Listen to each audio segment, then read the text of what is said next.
Ladies and gentlemen, welcome everybody. Thank you so much for taking the time to join us on DLD After Dark. Yo, did you know that last night in the wee hours of the morning, really, it was like 1 o'clock in the morning. Last night I went on a popular show. You guys will likely catch the post recording.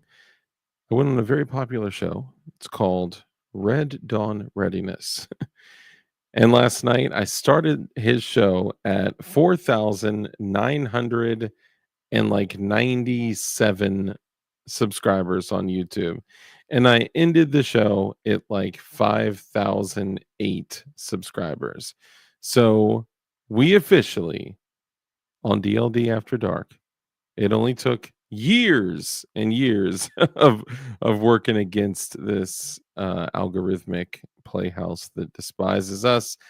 We finally hit 5,000 subscribers. I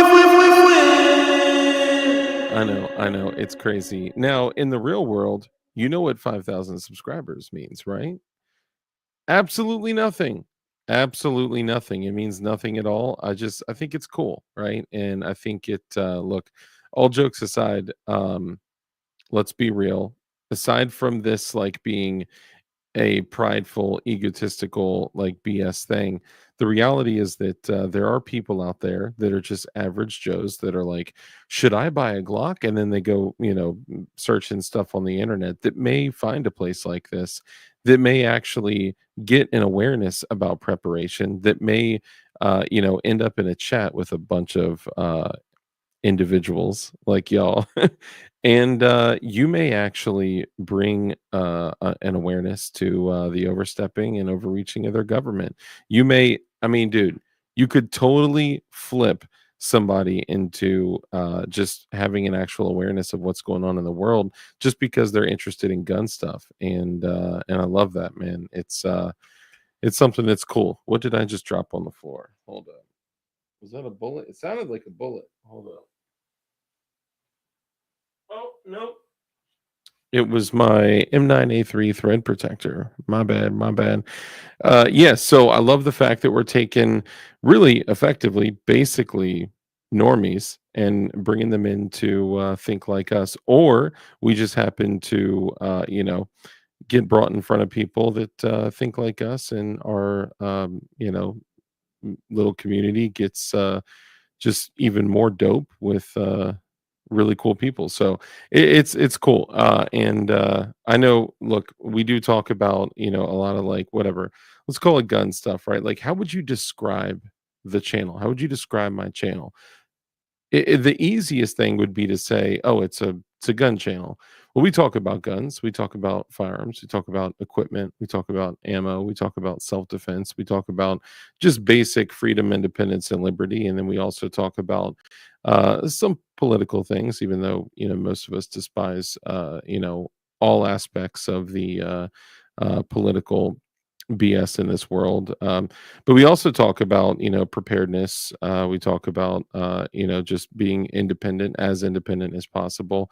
But we also talk about, Christ. We talk about becoming a better person, becoming more Christ-like. We talk about, I mean, dude, there's so many things that we talk about on this channel. It's like it's hard to describe it as like just one particular thing. So I love it. I love what it's become, and the only people here that I could ever even imagine thanking are you, incredible people, the viewers. Y'all make it just, what it is. So I appreciate y'all so much, man. And it's funny, Skywalker. That's actually what we're going to talk about. If y'all are in the mood to see something crazy, I mean, it's not too crazy, right? But it's something to at least make you go like, "Whoa, I should be training more. I should be working out more. I should maybe do some push-ups and pull-ups and running, and maybe I should also you know, actually like train with my equipment, the equipment that like I say that I'll use if everything goes bad and all that. I should probably hit some of the metrics that we talk about, right? We talk about being able to, draw and place a first shot in the alpha in under 1 second with your handgun. Talk about, raising your rifle from either patrol, low ready, or high ready, and placing a shot, your first shot in an alpha in under 1 second. You should be able to do the same thing with a bill drill in under 2 seconds. That's 6 shots from your rifle from patrol, low ready, high ready. And also, you should be able to do the same thing with your pistol as well. And dude, do you guys remember? And it was like probably a couple of years ago that I was like, man, I am like finally under 2 seconds. Like it was such a big deal. Then it's like, yo, I'm under 1.8 seconds, and I'm under 1.75, 1.5, 1 point. And then all of a sudden it's like, yeah, right now my average is 0.66 draw to first shot with an alpha. That's crazy. And I'm also very, very, very far away from like where I desire to be. And I'm certainly like not, it sounds like I am nothing and no one from nowhere. Okay. I'm just saying that it's important that all of us train with the equipment that we carry and that we use, and it's most likely that if you do end up in a situation that you're going to be using the equipment that's on you like 24/7, which is your handgun. So you better have the most like intimate relationship with your handgun. And I say it all the time that we need to make sure that we can reach out to a silhouette at 100 yards with the handgun. What, 100 yards? That's crazy.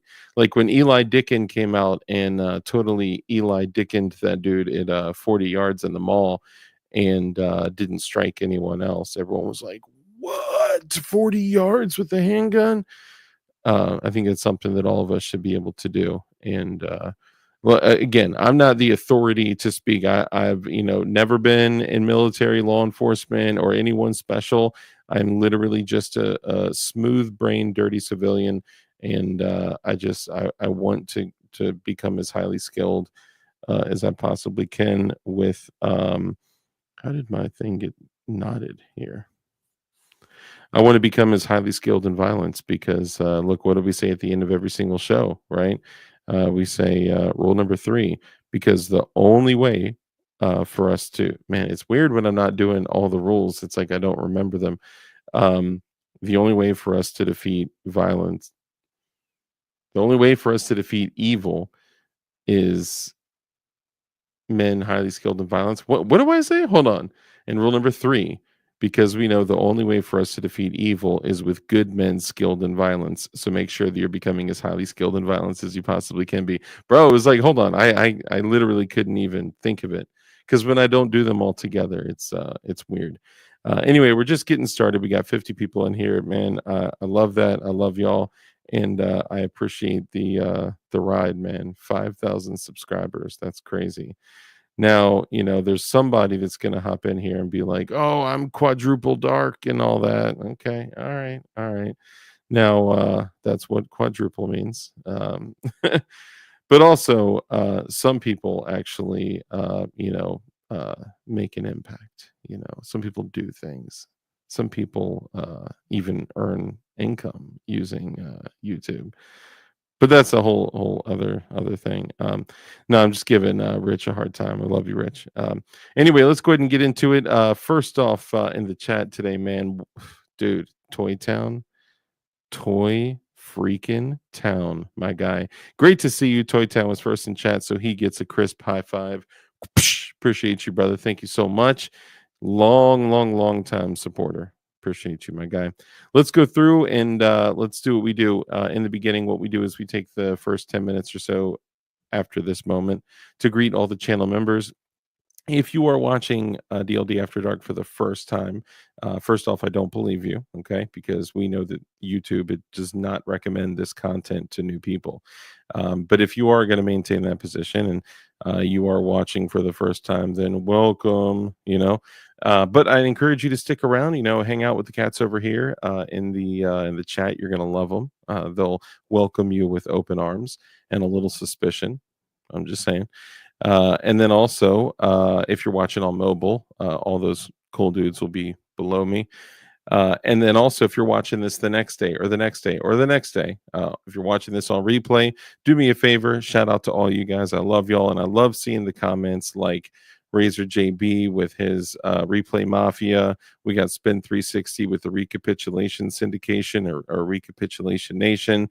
We get reheating the leftovers, refried beans, but all that stuff.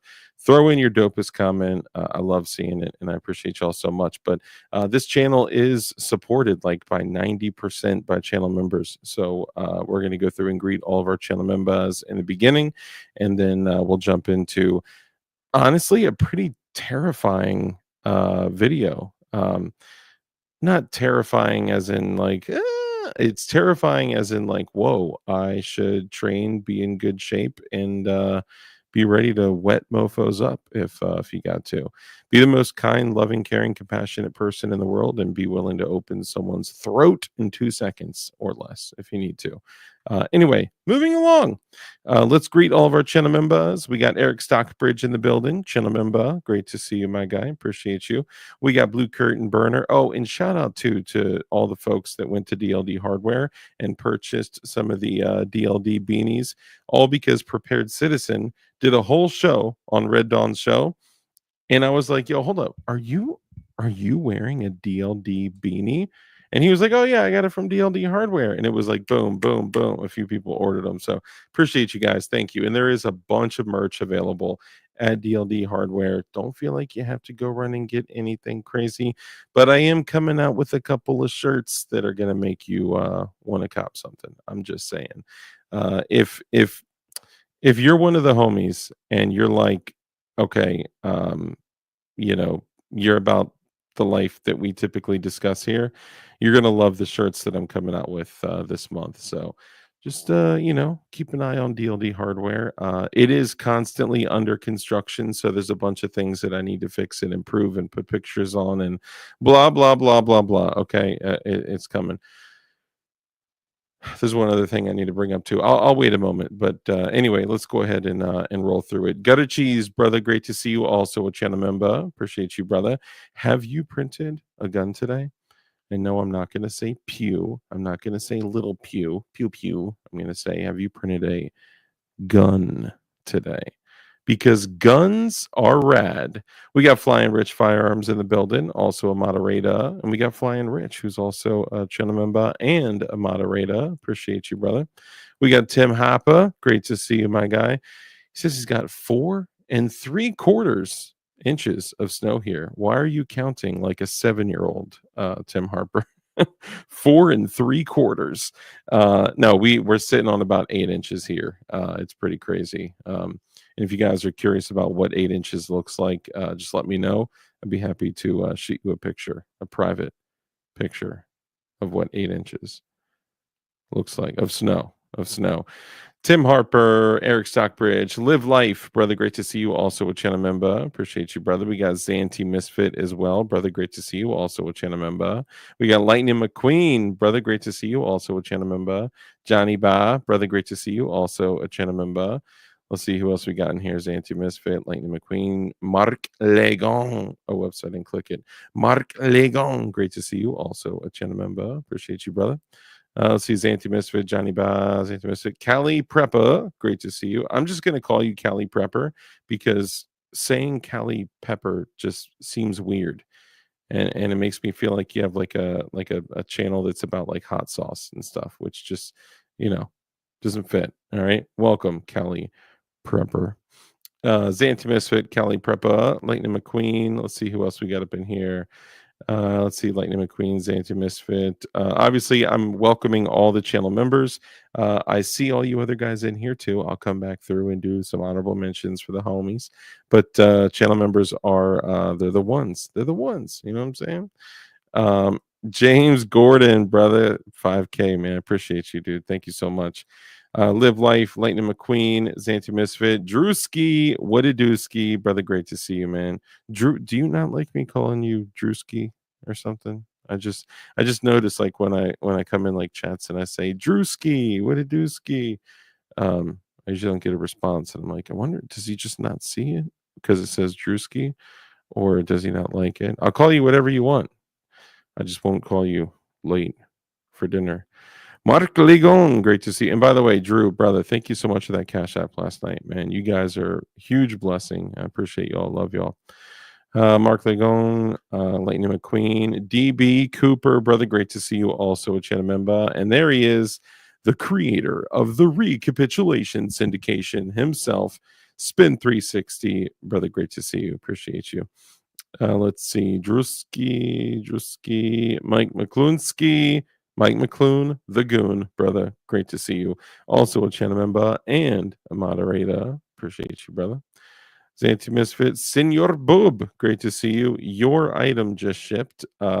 Remember that it's not something that I personally handle, so that's the merch is all handled by another company. So that's not something I do. So I can't like throw stickers in there and stuff. There was a little bit of an error, which I'm going to talk about when I bring the guest on because I think it's important. I found a few errors. Thank you to Senor Orca, but we'll talk about that. Let's see, Zanti Misfit. Let's see who else we got. Senor Bob, Mike McCloon, the Goon, Drewski, Senor Bob, Lightning McQueen, Drewski, Lightning McQueen, Mike McCloon, the Goon, Blue Curtain Burner. I think didn't I say what's up to Blue Curtain Burner? I think so. Brother, Blue Curtain Burner, also a channel member. Great to see you. Zanti Misfit, Lightning McQueen, Zanti Lightning. Let's see who else. I'm curious, who was the 5,000th subscriber? I actually literally don't know. Apparently there is a way to look at every single one of your subscribers. I don't know. I heard that you can do that. So I think it's through the YouTube app, not the YouTube Studio app. But I could see if I could try to look. But I love all 5,000 the same. Even though all 5,000 don't love me the same, only about 10% of them love me, apparently. Let's see. DB Koopa, brother. Jason Ewing, great to see you, man. Also a channel member. Appreciate you. Hope you and the fam are doing well. Good cheese. DLD 5K, ombre. A. Appreciate you, man. Thank you. Lightning McQueen, Jason Ewing, great to see you. Hey, whoa. We have a first time viewer. Yo, Sherman Sales. That's what's up. Welcome. Appreciate you. Everyone go ahead and welcome Mr. Sherman. Welcome. Appreciate you. It's so funny because now that I've been saying like the whole, no real first viewers thing, first time right here, DB, you tripping. Anyway, welcome. I appreciate you. Make sure they feel welcome, guys. Be kind. Gort, brother, great to see you. Also a channel member. Appreciate you guys. Senor Bob, Spin 360, Mike McClune the Goon, Mark Legon, Lightning McQueen, Jason Ewing, Senor Bob. Let's see, we got Blue Curtain Burner. Fuzzy Cat 1, what up? Great to see you. Also a channel member as well. Did you change your name or something? Or I don't recognize it. Or they could have received one of the channel member gifts as well. I just don't recall the name, but welcome either way. Let's see, Senor Boobs, Anti Misfit, Mike McClune, the Goon. Let's see, Blue Curtain Burner. Dark is sitting on 8 inches. Thank you. Carbon Q, great to see you, moderator. And Carbon, I did receive your email, so we're going to chat about that. I didn't get back to you yet, but so I was kind of in the same situation. I actually have to go to my mailbox to get that mail if it was kicked back there, and then I'll get that back out to you. But thank you for letting me know. And I didn't know that it was that long, man. You should have received it like within a week. But thank you for letting me know. Gort, Zanti, let's see, Zanti, Gort, let's see who else we got. Congrats on 5K. Thank you all y'all who were congratulating on the 5K. Carbon Q, what it do? Let's see. Juice. I usually don't see it. Yeah, just don't call you late for dinner. You got it, bro. You got it. Let's see. Carbon Q. Hey, come out in PLA, brother. Great to see you, man. Also a channel member. Appreciate you, my guy. Every time I put PLA Plus in my machine, I think about you. Let's see. We greeted Tim Hoppa. We greeted Mike McClune the Goon. Tim Hoppa, Carbon Q. Let's see who else we got. Senor Bub, Mike McClune the Goon. Hey, 3-0 Hate. Bro, great to see you. I do enjoy those fuzzy cats. I was going to call it something else, but we're a little too early in the game right now to drop that kind of stuff. Okay, let's see. Carbon Q, Senor Bob. All right, we got a bunch of honorable mentions. We got Frag Out Designs. Brother, great to see you.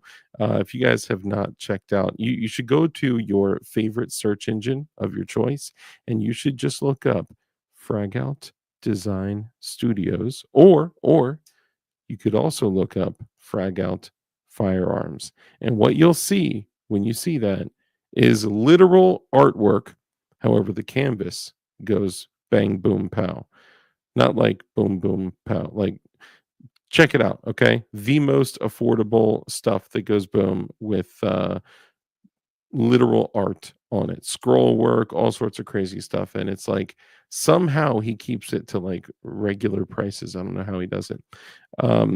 Donald, welcome. Appreciate you joining us. Let's see. Damien, my brother in Christ, great to see you. Sherman, welcome again. Like we mentioned, Mr. Robert Ham, JC Neener, great to see you. Dennis Dixon, what up? Great to see you. David, welcome. DLD time, evening, y'all. Yo, hold up. I think I've seen you before. Sometimes I gotta look up real close. I've seen you before. Of course, we got the turkeys. If you guys don't subscribe to the Tactical Turkeys, come on, you're tripping. They're the only dudes here that had a video with like 120 million views on it. Tanner, brother, great to see you, man. Appreciate you. Woo, great way to end an 18-hour day. Let's go ahead and do this. We do have some pretty deep stuff to talk about. Hey, I appreciate you, brother. Thank you. Um, that was once true, but I think you'll be surprised, JC Neener. Let's go ahead and have a real conversation. And to do so, we need to do that with real people. So to bring in real people, I'm going to bring in a guest that you guys may know of as the only man to the right of me that has a pilot's license. Well, hello. And Welcome, apparently, Mitch. I can't pick a lock either, but oh well. Can't pick it, but you can drill it. You can Oh, absolutely mofo. drill We drilled, baby. it. Drill, Yeah, baby. yeah. Black Diamond Guns of Gear, brother. Great to see you. Ready to Josh! find a Medium podcast. Josh. All you guys, great to see you. I need that hot dog redemption. Where Crump at? Yes, sir. Oh, Corn we got a hot pop. dog going? Corn pop, brother. Great to see you. Yeah, Hey, he anybody literally can want do slightly yes, used lock picking kit? yes. I want the combs, all the combs. I'm a comb kind of guy. All right. All right. All right, let's do this. Take a moment too for the people that are here that believe it or not, there are people The here two new that do people not that just know joined. who you Oh, are. in Yeah, yeah. hey, Chris Pie 5 on the 5K. Do we get a crisp Yeah, high five? Psh, yeah. appreciate it, man. Thank you. We did, after 17 and a half decades, we hit 5,000 subscribers. Unlike my channel, which only took me 20 years to get to 1,000. That's true. That's true. Oh, and by the way, I just made it to 23,000 on Flying Rich Firearms. Nice. Nice. Yeah, I yeah. know I you don't know worked why, but really, really hard for that. people are watching that shit. Yeah, it's crazy. Randall Roy, that's hard to say for some reason. Welcome, appreciate you. Rebel Spirit Operations, give him a follow as well. And if you don't subscribe to Black Diamond Guns and Gear, you got to. Those are the homies. We love Josh. But yeah, go ahead and give a quick intro. Let everyone know who you are, Uh, what you do, and where they can find you. yeah. So I am Flying Rich of FlyingRich.com, Flying Rich on YouTube, Flying Rich Firearms on YouTube, and just go to FlyingRich.com, see all of my social media, and soon discrete pages with all of my builds, links, and everything coming up. Actually, I think you've seen one of the pages. It's top Nice. secret at the moment. Top secret. I can't talk about it, and You can't even talk about it? can't even talk about it. But You just did. I am a known, Red Dawn, what up? world renowned, at least in this office, firearms expert. I'm suing the ATF along with you and Crump Yep. for being in the business of, and also Well, actually, for not being in the business of, correct, yeah. but Well, their they're accusation, claiming we're yeah, in the business of, but we're yeah, like, no, not really. yeah. We're And just this is dudes this with is the pews. funny for the people that are like, oh, these guys are feds. Like we're literally suing the federal government. I mean, I guess like in their crazy conspiratorial minds, I don't blame you. It just consider everyone as a fed. But what a great cover story to have Well, feds suing the federal I'm a government. little worried because maybe suing the ATF isn't good for my Form 4 approval. It's been 5 weeks now, so If I can get ATF forms approved, you're going to be just fine. I've committed a business exclusively to effing the ATF. Red Dawn, I saw your text. I thought you said that you couldn't come on. That's why I didn't send the link. You're welcome to though. oh, you mean Senor I'm the Boom. hollaback guest? No, I Okay. hit him up and he we It's so weren't able to funny, come on. JC. What's interesting as a YouTuber is people that remember something you say and then repeat it later. It's like, oh my gosh, how does he know about that? Like Like years JC9 later. is goofing on the Costco gas stations. Oh yeah. Oh yeah. Senor Bob with member for 23 months, bro. I appreciate the support so much. Nice, nice. Whoa, And whoa, Bob's whoa. a good guy. I still feel Very bad. good guy. So February last year, I was in Bob's Hood, and I didn't meet up with him at a gun show at, I guess Oaks. I should have. Mm. Did nothing that day. That's messed up, man. We have met Bob before, though, Yep. at the Oaks Actually, at prior Oaks, to that. right? It was Oaks. Yeah, it was Oaks. It was Mhm. the Oaks prior to that one. But he says, "Congrats on 5,000 subscribers, Dark. Appreciate you so much." And he says, "Flying Rich, Not familiar. Appreciate you. Rip Curl, brother, great to see you. Also a channel member. Appreciate you And for guys. the 2 new people watching, they don't know the not familiar joke. If they're new people out there, they don't. But I think they could figure it out. Flying Rich, I've been subscribed to him for quite a while. 17 Nice. years, maybe. Yeah. Are shotguns a useful tool against drones? In Damn right. short, yes. So you're Let's saying see. buckshot, not birdshot, huh? Is that Also, ATF is worse than poop. less Yeah, than poop? yeah, less than poop. Worse than less than. RDR Costco gas stations. Tactical Is Dust Muffin in the Time. chat? Great to see you. I saw the tactical turkeys in here earlier. I don't know if they're still in here. FGM, great to see you. Oh yeah, tactical turkeys. Looks like that's probably I done. just watched the armor video. Nice. It's a good one. He got a lot of good videos and shorts off of that So armor. I thought you said subs, 8.6 subs went through No, and supers, just the subs supers. stopped and it literally stopped in the carrier. I mean, it hit the plate too, right? But it stopped, didn't even go through the carrier. So The 8.6 supers supers. zip right through it, Now, and the level 3A armor behind it as well. Practical Ken, Fat Gray Man, Range Minded Podcast, all you guys. Joe Morris hit a gravity knife in his booty. We love Joe Morris as well. There he is. There's Joe Morris. Great to see you. oh, hey, Tech Tech Money's brother, out there. great to see you, man. Great to see you. Let's jump into it so we don't forget, don't waste everyone's too much of everyone's time. So you did your intro. Make sure you follow and subscribe to Flying Rich and also Flying Rich Firearms, because he does sometimes make content from his brain, usually from other people's brains, but it's still cool because Oh, he I'm uses going to his steal brains. your last couple of shorts for sure. I would encourage that you do. That's why I always. What's worse is which one is it? It's the highly annoying one. I think I've gotten more views, probably like 20 or 30 times more views than you did on it. Easy. You probably got more views from one than I've had on all of mine combined. And the only reason I did them even more was because you kept posting them over and over. I was like, all right, if this is going to be a thing, and then seeing all the other people that posted theirs, it was just crazy. We are going to talk about something pretty crazy that Rich hasn't even seen yet. But before we do that, I need to take a brief moment to hydrate and get some nicotine. So we'll be right back. It's just gonna blow up. No, it won't blow. All right, for sure.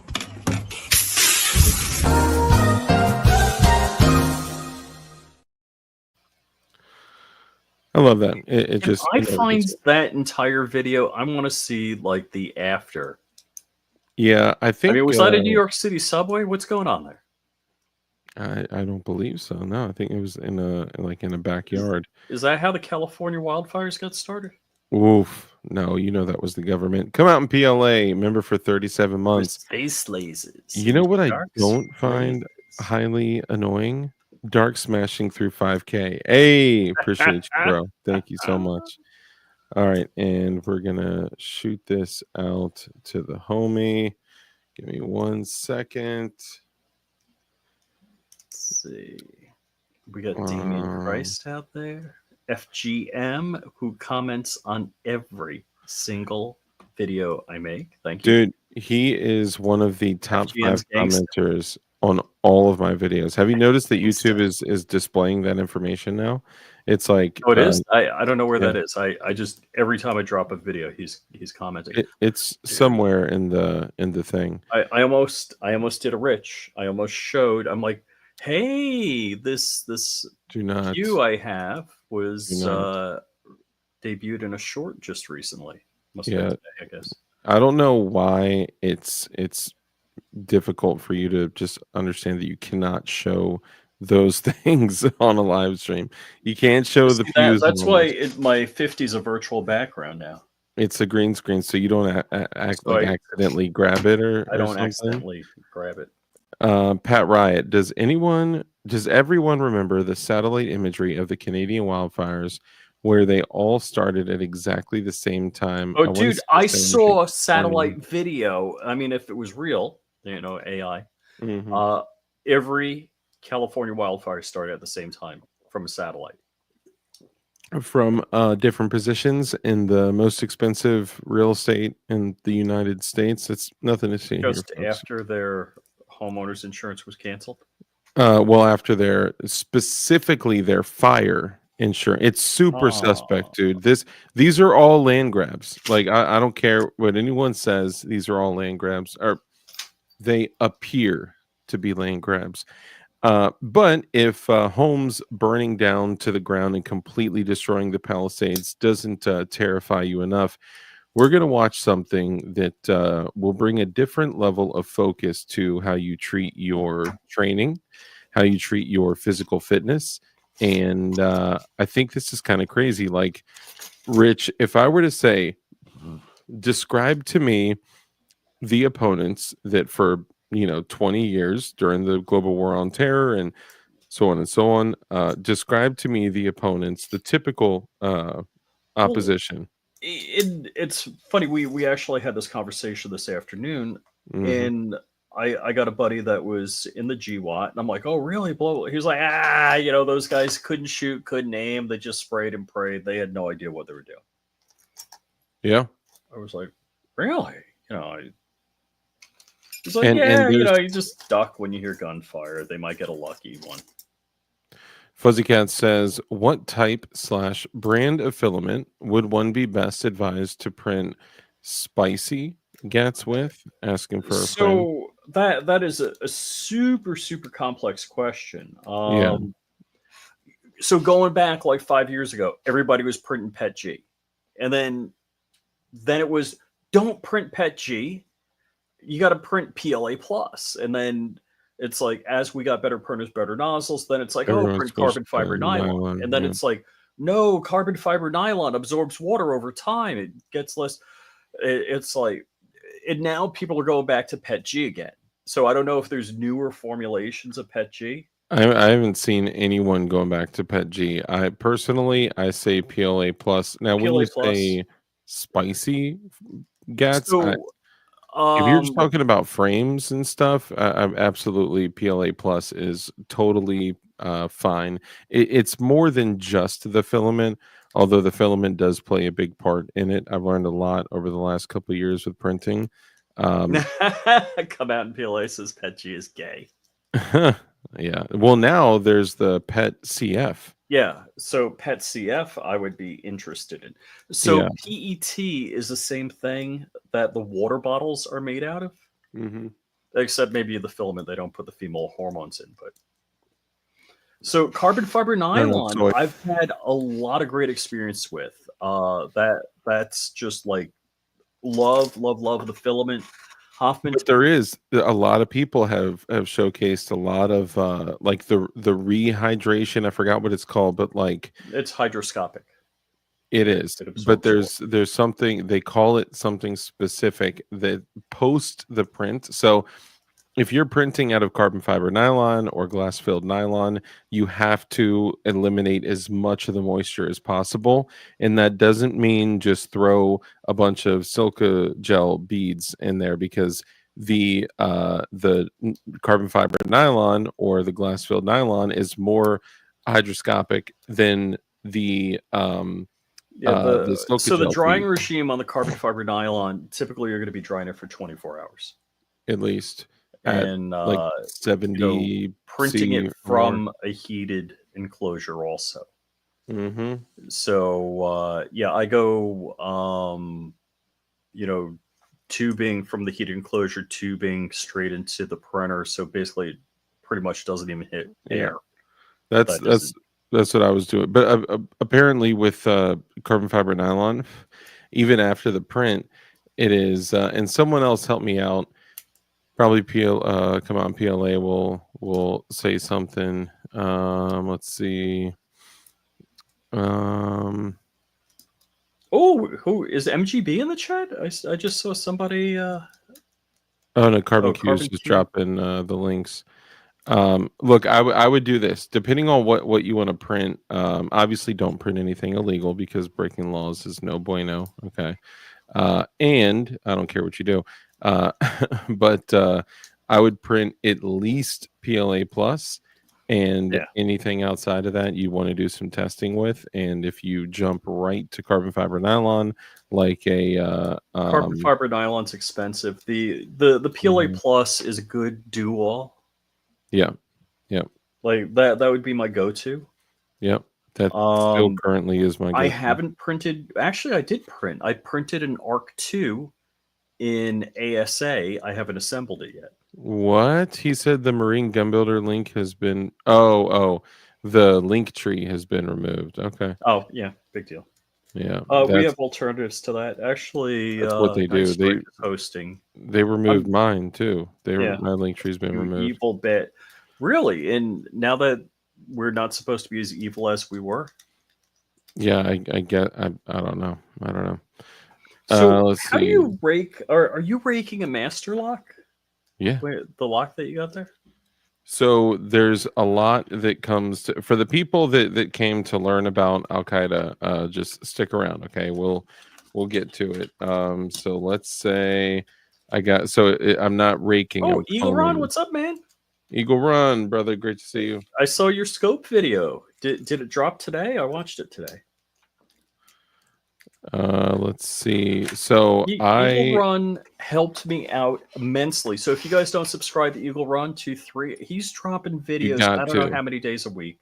Subscribe to his channel. Great You guy. you Great definitely got human to. being. His content is next level too. Yes, Like yeah. as a gun Makes builder, makes me he's incredible. makes me want to be a better YouTuber. Nah. Makes you want to be.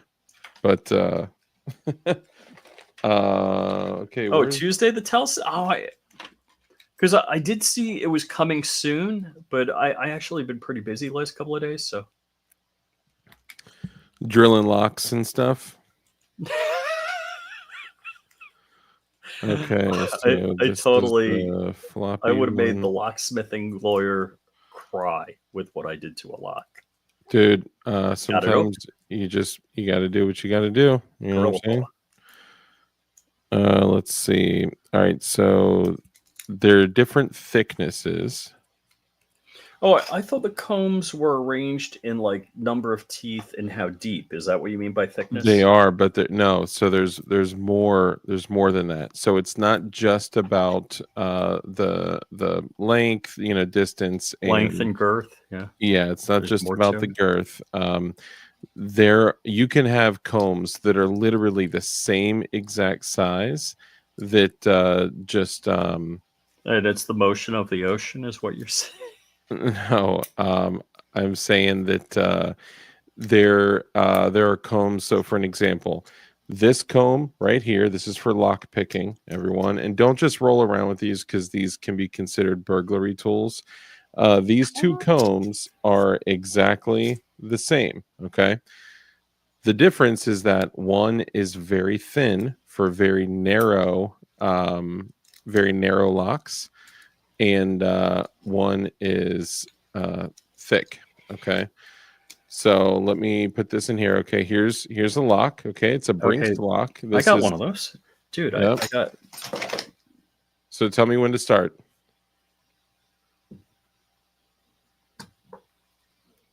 Tell me when to go.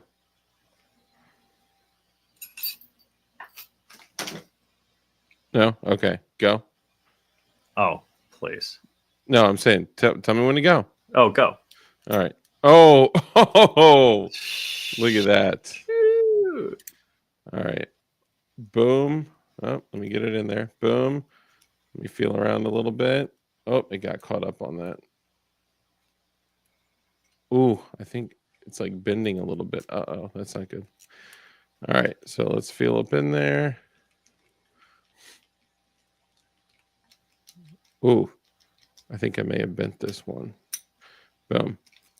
So I mean, Dang. it actually is pretty quick, but this is the thinner one, which I shouldn't be using on this. I should use the thicker one. There you go. Boom. So what you need to do is you need to rock it across the pins Mm-hmm. and Like so, that so kind of motion. push down on it so you can feel it depressing the pins, and then once you feel like you've depressed all of them, then turn it. So I'll use this other one here. So let's go with this one. So this one Now, is should it bottom super. out or? Not necessarily, no. So let's put this one in. Oh, boom. Just popped it open. I mean, it's literally like a key, but some of them just aren't compatible. So how many combs do you have?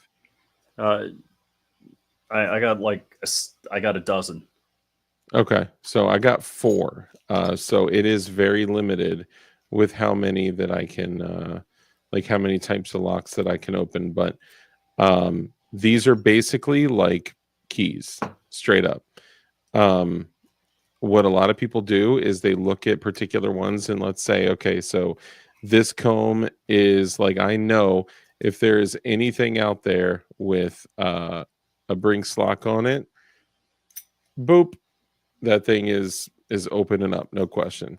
But you got to, I mean, it also took me a little bit to get used to that, right? So like, boom, just open it again, open it, lock it, stick it back in, feel around for it, and see, sometimes it gets stuck. That time it got stuck.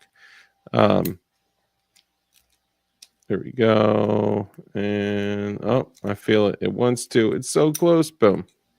So yeah, you just gotta mess around with it and kind of feel if it's the right one. I would look for the 6-tooth comb. The thing is that if you so you could have one that needs a 6-tooth comb, but the slot for the key is way thinner, so you use one of the thinner combs on it. But the thinner the comb, the greater the possibility of it bending or breaking in there. So you do have to be gentle with it. Otherwise, you can literally, boom, just open it again. So yeah, you can get some good playtime with combs. But all right, let's go ahead and jump into it. So I don't know. Red Dawn said he was going to join us. I sent the link. I don't know where he's at, but we'll just go ahead and Is in his garage. Where else would it be? if he was in his garage, I think Bob. he would be on here with us. Thanks for the kind words. I'm just here to learn about Alqueda. I think I had that for lunch the other day. You are too funny. All right, so getting back to what we were discussing. Oh wow, I have bolt cutters. Those work too. I have a cordless Savage. Makita grinder. You can use anything, but think of it like this: If it will whatever hurt. whatever you use, you want to be as fast and as quiet as possible. You know what I'm saying? So for all the people that are like, I have an angle grinder, yeah, you could do that. You can also use a chainsaw. And how many zombies do you want running up on you while you're opening that thing?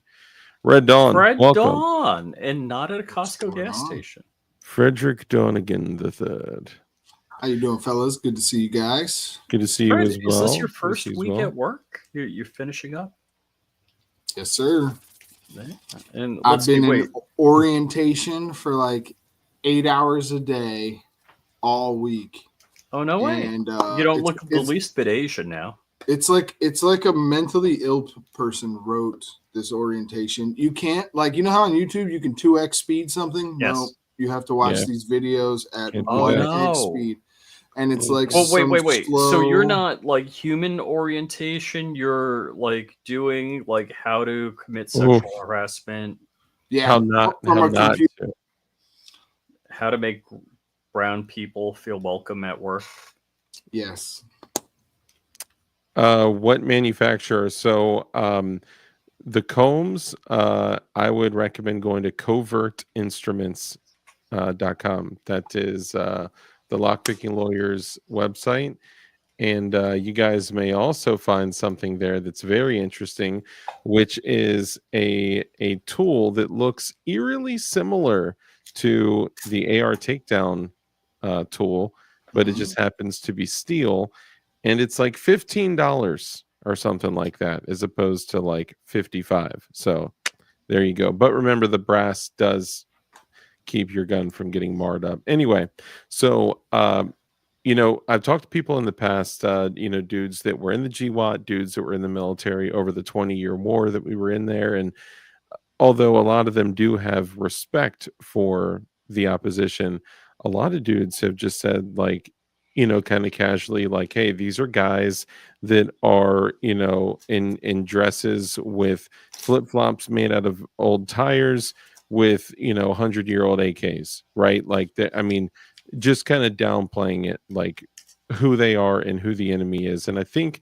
that kind of paints a picture in our head as we're talking about from this aspect as a prepared civilian.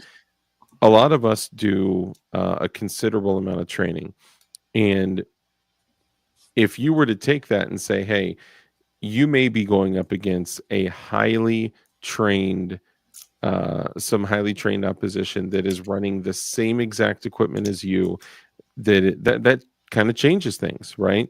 You would probably want to make sure that you are sharpening your skills as much as possible.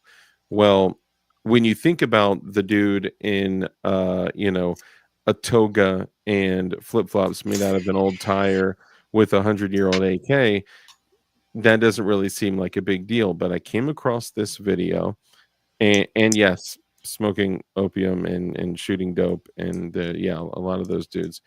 There were some Great issues. person. Yeah, there were some issues with a lot of the Indige dudes that stayed there behind in Afghanistan and some other places. So I want to show you all this video that I came across, and I want to see Be what. prepared to see the Fourth Reich. Yeah, Yikes. maybe even the Fifth Reich. At this Maybe point. even the Fifth Reich for sure.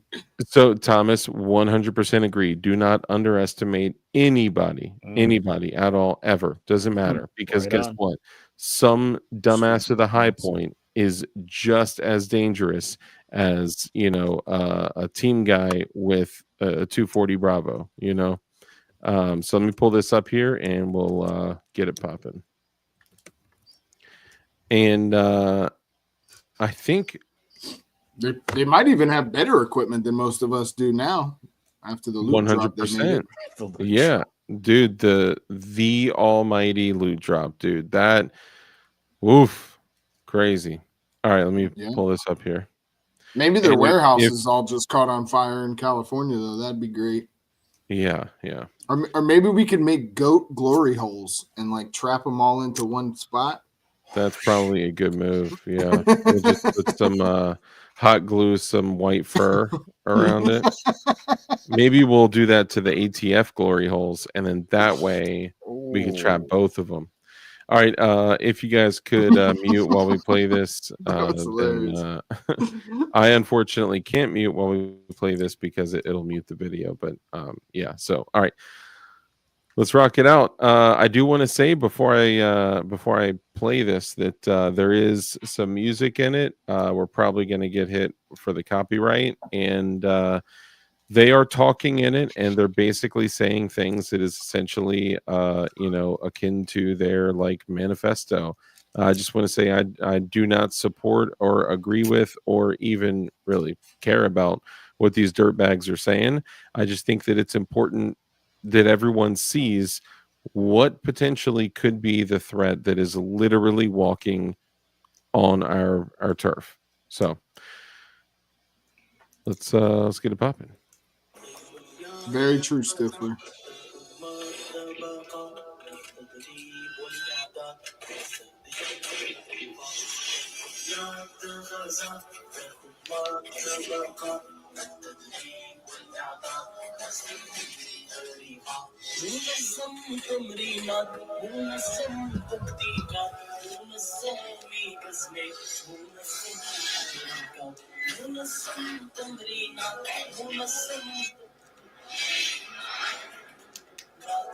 I don't know. Does he have white gloves on, or is he a white guy? He's not white. I wonder who's editing their videos. Yeah, I mean they're doing a lot of camera work here. Hopefully they're running SIG 320s. It looks like a Taurus. No, not a Taurus. It's some kind of indigenous gun.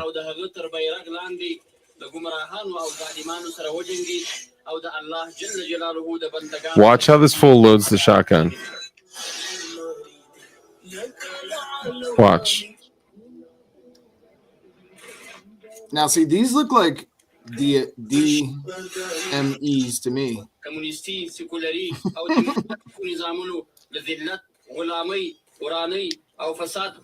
I don't know. I'm not quite buying it.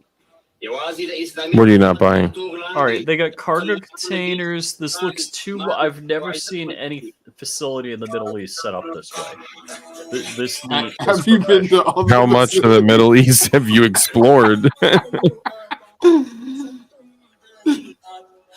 I mean, at least it's only one dude. You know, they don't have a squad of dudes out there really training. That's three different guys. It appears to be three different guys, but so take away from that for a moment. Okay, so let's just say, first off, who cares where it is, right? Could be in Texas for all we know. Yes, it absolutely could be literally here in the U.S., which that was going to be the point that I got to. Like, who cares where it is, unless it is in the United States, the divided states of embarrassment. Because, but I absolutely believe it. The dude also had a full auto M249. So I mean, now all of the equipment that was left behind in Afghanistan, like that was an absolute travesty. That was every single failure possible occurred during that withdrawal, right? Including leaving all of that equipment for our literal enemy, PSR in 3 different outfits. But I mean, if you go back and read through what they're saying and who had released this, I mean, they should definitely start an Instagram. They'd probably have a bunch of followers by the way they're shooting their, their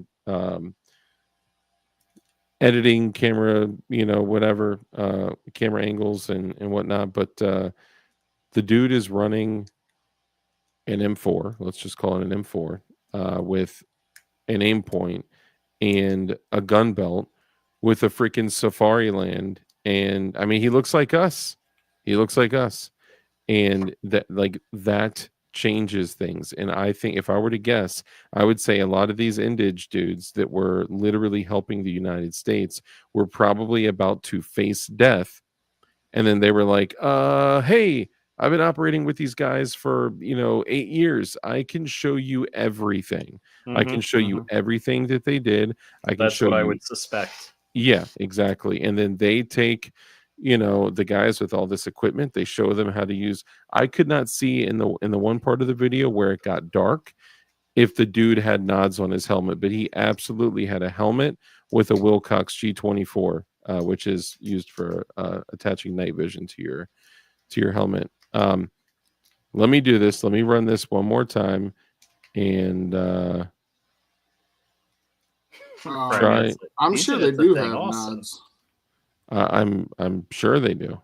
The dude at one point, I think there was a peck on his rifle, but also the dude rolled his shotgun upside down to start. Like, they're either getting super hip and like watching stuff, but if these dudes are, if this is what they're doing, they are training all day. All right, who's supplying all that ammo? Dude, they left millions of rounds of ammunition there.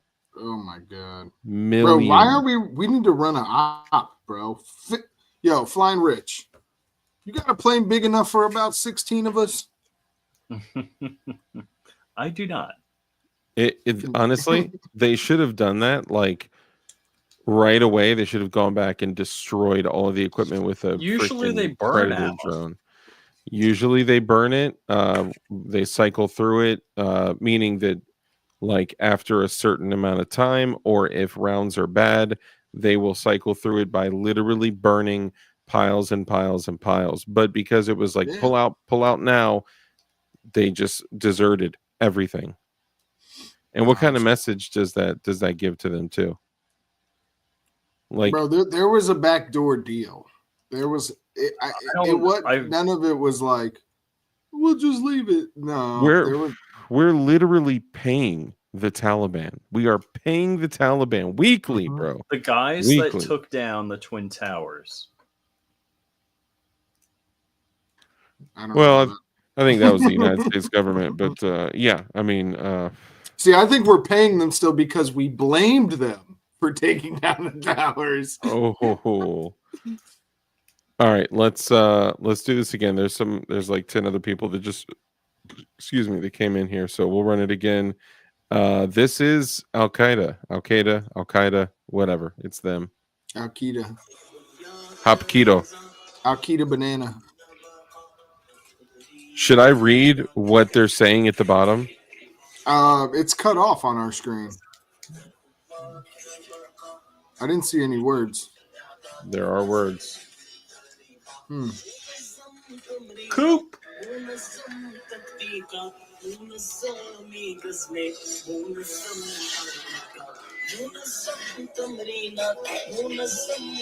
Honestly, that looks like a Smith & Wesson Sigma. And that would not, yeah, dude, that is a Sigma. Hold on. Look at the grip. American made. Now, no one would select a Sigma on purpose, okay? You think he's got an actual med kit back there, or you think it's just like full of like IEDs or something? Like diapers.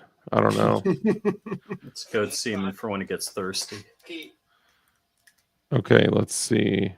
You can barely see. I could tell when he drew that thing out and it showed the serial number. You could absolutely see that was the profile of the frame of a Smith & Wesson Sigma. Yeah, that does look like a Smith & Wesson Sigma. It's got the same color of the barrel too. Hang on. Dang it. Yeah, I would just guess that it's something akin to a Sigma, or it's a Hemifire gun though. Is a Sigma? I don't know. I thought I saw a hammer. Yeah, it's a hammer. It looks like a hammer. The Sigma is striker fired though. Yeah, it's probably some indigenous BS that they made. Okay, I just want to say what I am reading here, I do not believe in, agree with, or anything, and it's big gay. Okay. Oh, okay. Jovak Q. In our belief, Islam is a complete and inclusive religion. Government, politics, and jihad are integral parts of our Islamic faith.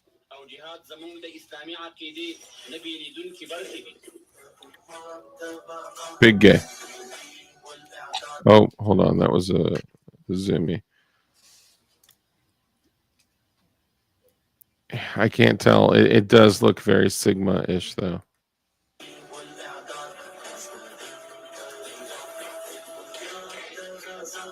See the hammer? I didn't see it. Looks like there was a hammer on that. Mm-hmm. Oh, yeah, it does look like that. Yeah, looks like there is a hammer. Our prophet, PBUH, established a government. And under this banner, fought against the misguided and oppressors. And ensured justice among the servants of Allah.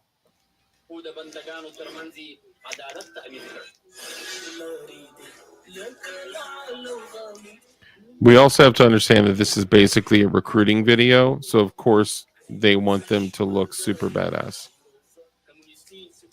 Communist, secular, and democratic systems have given our people nothing but humiliation, slavery, destruction, and corruption. I agree with that. Yeah, I was going to say, keep talking. Only under the wing of the Islamic government, the religion, self, wealth, and honor of the Muslims are protected. I disagree with that.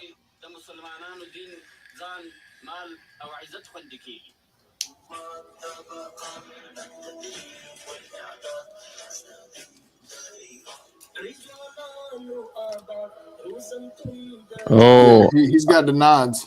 yeah. I think he had night vision on right when he turned right after this. I seen a glow up there.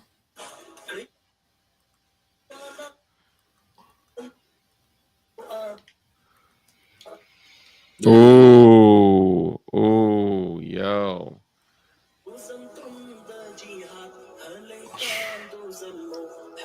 Man. Haven't heard him yell about the snack bar yet. Well, the whole video is a snack bar. You know what? For Jova and anyone else that's just coming in, I'll just let it run. It's only a minute and some change. Dang it. It's not on the screen. Yeah, I'm pulling it back up right now. So for anybody that's just coming in, what this is this is an Alqueda video that they're likely using for recruiting, for whatever, showcasing their jihad, I guess. But the reason we're showcasing this is to say this. There was once a time when people said, like, oh, yeah, those guys in bathrobes with flip-flops made out of old tires with 100-year-old AKs. It would be wise for you to train at least as hard as this guy. I wonder if you can get Amazon in Afghanistan right now. Probably. So you're saying they're getting all the paint gun optics? I hope so. Pinkies? They can have all the pinties. They can have all the pinties and fiakis or whatever they're called. Feichis. Fiochi. Hey, Fiochi is decent, right? That's because they paid you to say that. No, they're called the flashlights. The Feichis. Fiat. I forget what they're called. It's Fiachi. It looks like some fake HK, like a remanned HK that they made like there with their that's feet. Brownell's BRN4. What are you talking about? Yeah. Yo. A lot of them.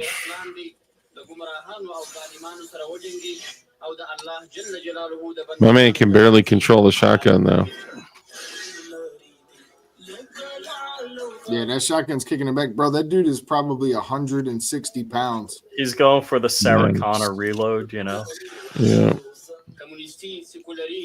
Anyone that actually loads a shotgun like that doesn't need to out of desperation due to an injury is idiotic. How do you know this is 3 different guys and not just one guy in 3 different outfits? Well, I'm just saying it appears to be 3 different guys. I don't know though, because the frame of the dude is very similar, and obviously they're using the old CID. They're concealing his identity. So I don't know. It could be the same dude, right? They could be that they have like one Instagram level tactical dude, and then that's the operator that An they're Instagram showcasing. operator. Yeah, basically. But I mean, I think this is something important to discuss because, like, I honestly think that dude's probably well under 160. But he looks hungry. He looks very hungry. He looks like the Afghani T-Rex arms. Yeah, that's way slower and not as good. Dark, do you know why they point up with one finger and who they got the idea from? Do you know why they point up with one finger and who they got the idea from? What do you mean? Like when doing what? Honestly, we could only hope that these guys use conventional warfare like that and not suicide vests and running people over with cars. And I'll tell you right now, there's not just their ass. There's not just one thing that they would do, right? I think they would have to have several different planes of attack, and it would not just be dudes. Even like look at October the 7th, right? Like that was they had several different methods of of attack. So how do you know this isn't a white guy? I don't know it's not a white guy. I just, if you watch the What if he's an video, Israeli with audio overlay? who knows, right? The important thing is this, is that at least we know that Al-Qaeda is trying to showcase that they are this tactical, operators association. Let me grab a drink real quick. My throat's getting all dusty. Y'all go ahead and talk about it for a second. It's funny. There was like this That's really true, Josh. bad. I think it was Venezuela. They're showing their special forces guys, and it looked like a Saturday Night Live skit. And North Korea does that all the time. They're trying to show off their badass spec ops guys, and they all, it looks like Boy Scouts goofing around. I mean, he definitely looks skilled. Yeah, that guy does. Yeah. But that base is way too clean. Where are all the goats? What are they going to do on a Friday night? Where did they put this piece of information out? This intel? Instagram. On the grams. On whose gram? Just a bunch of random bot accounts ended up dropping it? I didn't look into it. I didn't want to pull up the Instagram tag that's floating all around the video. Does he have an OnlyFans?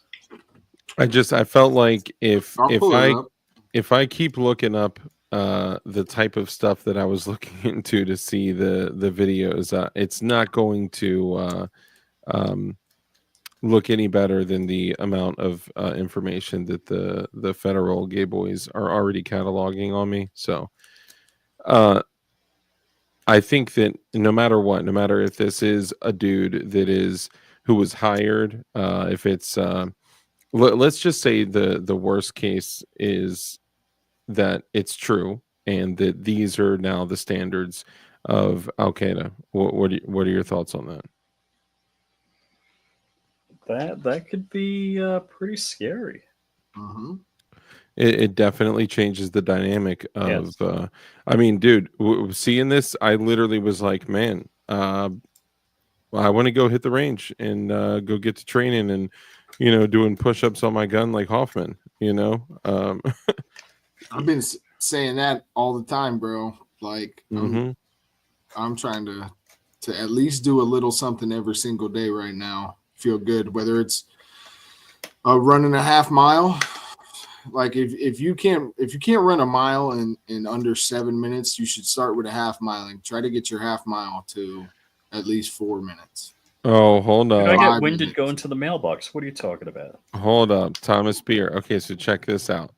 Al-Qaeda is combining with ISIS and about 93 other terrorist units. That piece of media we just watched is from Askari Media Group, which is the Sarah Adams group. Oh, so she's promoting them. This look, I'm sorry. I know a lot of people love Sarah Adams. It's hard for me to believe that she's just giving out this information and the CIA is like, hey, Sarah, we're super upset at you. Please pinky promise that you won't give any more information out about the CIA or else, right? Like yeah. Publishing letters. She's gone totally rogue, going on Sean Ryan, the other CIA guy, to drop intel for us because they really love us, bro. They don't want anything to happen to us. Like, dude, if they really wanted to stop her from sharing information, like she would get back in her car from going to Starbucks and a phone would ring in her purse and that joint would what was that movie? Law Abiding Citizen. You remember that judge's cell phone? Yep. Dude, that movie was awesome. That was a very good movie. Yeah, I mean, dude, I don't know. All I'm saying is that seeing this was like, whoa, this is a whole different level of look. I mean, if you would have told me a few months ago, like, hey, we're being invaded by a bunch of Al-Qaeda dudes, I'd be like, oh, snap. I better grab my AK instead of my AR, and I better, casually walk out. Like I would have had a completely different perspective of what that would look like. And then if I saw, 2,000 dudes on the battlefield with ARs and I'm about to buy one of them schmucks and a head wrap, and I'm gonna run out screaming Allah Akbar right behind them, and then you know what I mean? Hit him with bro. Hit him If with you ain't got see, one, mine has the American flag on it, and I'm like, oh, I gotta change this and get some dude, like Arabic writing on it or something. you gotta learn how to tie that joint Oh, to where yeah. it only shows. I'm gonna put dirt all over my face. Yep. Yeah, I it's just got off my break over at 7-Eleven. Where are we going? Oh my God, what are you doing? Do you want me to take that explosive for you, Boomada? Hot. I'm one of them Indian Muslims. Yeah, right. You go Yeah. first. You go first. I'll cover you. I'll cover you. Covering fire. Yeah, it's crazy. I mean, I think it's definitely it brings a different level of awareness to me, and it's definitely like, all right, this makes me want to step it up another notch. Like over the last 8 months, I've been focusing more on my health, my physical fitness, and my ability to use my equipment. And I tell people all the time, we talk about like the standards of what you should be able to do. You should be able to draw your handgun and place a shot in the A zone in under 1 second. So under 1 second, draw the first shot from your handgun. After running at least 50 yards full sprint. And getting punched in the face. Yep. And bleeding profusely. Arterial blood. I'm just kidding. And then also you need to be able to do a sub 2 second bill drill, which is 6 rounds. All A zone shots. If you miss, then that's that. Rerun the drill. And then also, of course, and there's different methods of measuring, right? So, like, are you measuring from an outside the waistband, like Safari Land holster from a gun belt, or are you measuring from inside the waistband from concealment, which usually slows you down a little bit more? But you should at least be close. And then also from your rifle, you need to be able to do sub 1 second, draw the first shot from patrol, low ready, and high ready, and a sub 2 second bill drill from all patrol, low ready, and high ready. So, meaning with your gun literally just laying on your chest, can you raise it up, click off the safety, put 6 rounds in the alpha, What's up, and Modern? go back to safe in under What's 2 the seconds? safety? See, I agree. You need to between your be ears. fast with all that. Like, you should be proficient with weapon manipulations and getting your gun on target quickly and drawing your gun.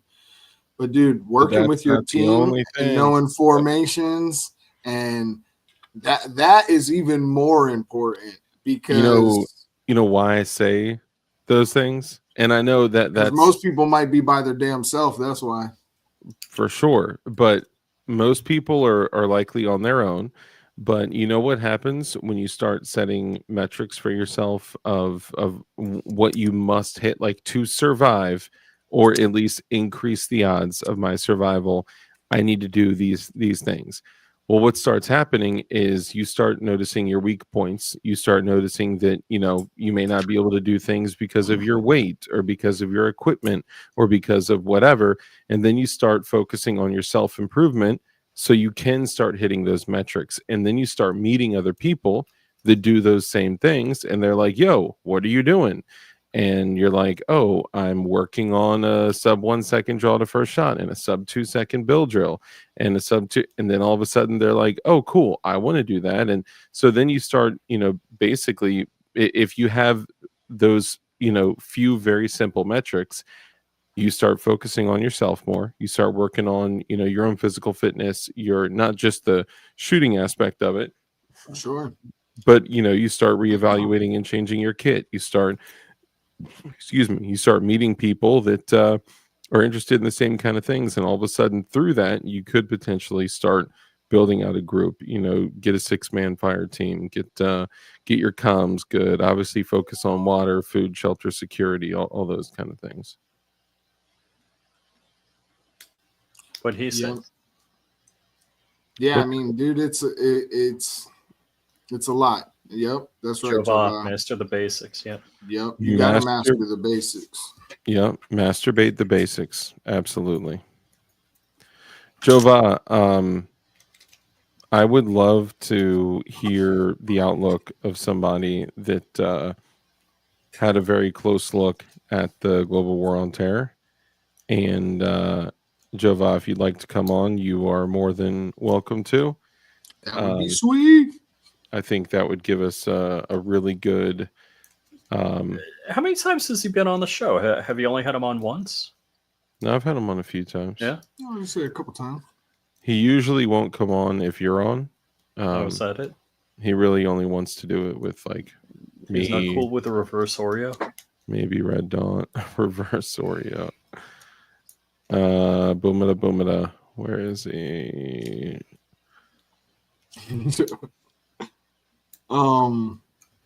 Yeah, I mean, look, y'all, we definitely got to train. We need to get together in our own groups and train. Really, super important. Hey, do me a favor. Take down Jova's phone number. It's I have it. 703 2. Stop. I'm just kidding. I'm joking. You want me to text him the link? No, I texted to him. Thank you, though. Yeah, sorry. Go ahead. Continue. No, I mean, we just, we all need to make more time in our lives for the importance of being prepared citizens and being, ready for any situation. Like, it's hard to not get caught up in your job and in bad food. The honeydews and, all kinds of stuff. All the gay stuff. But we got to, organize our lives in such a way that Modern frontiersman. Yeah. We prioritize this over certain things. And that's what it comes down to is like, are you prioritizing making yourself uncomfortable by training and pushing yourself and learning things you don't know? Or are you spending most of your time being comfortable? Because you got to become comfortable with the uncomfortable. And that is really, the way to do it. And it takes sacrifice. See, man, how dare you? I'm just kidding. No, I'm definitely not going to stop vaping anytime soon. I will be the dude during the apocalypse where the opposition is like, do you smell Miami mint? Do you smell strawberry, pomegranate? Not if he's riding with me, dog. I'm going to kick that shit out his hand and hand him a Zen and be like, Zen this shit, bro. You're giving away our position. You know me. It'd be like a little puff cloud of smoke behind this hill that we're hiding in shit. No, so okay, a couple things. Like, obviously, down, bro. I'm joking. I'm not going to be blowing, vape smoke all over the place. No, I'm just playing. But the menthols. First off, you could just ghost it. All right.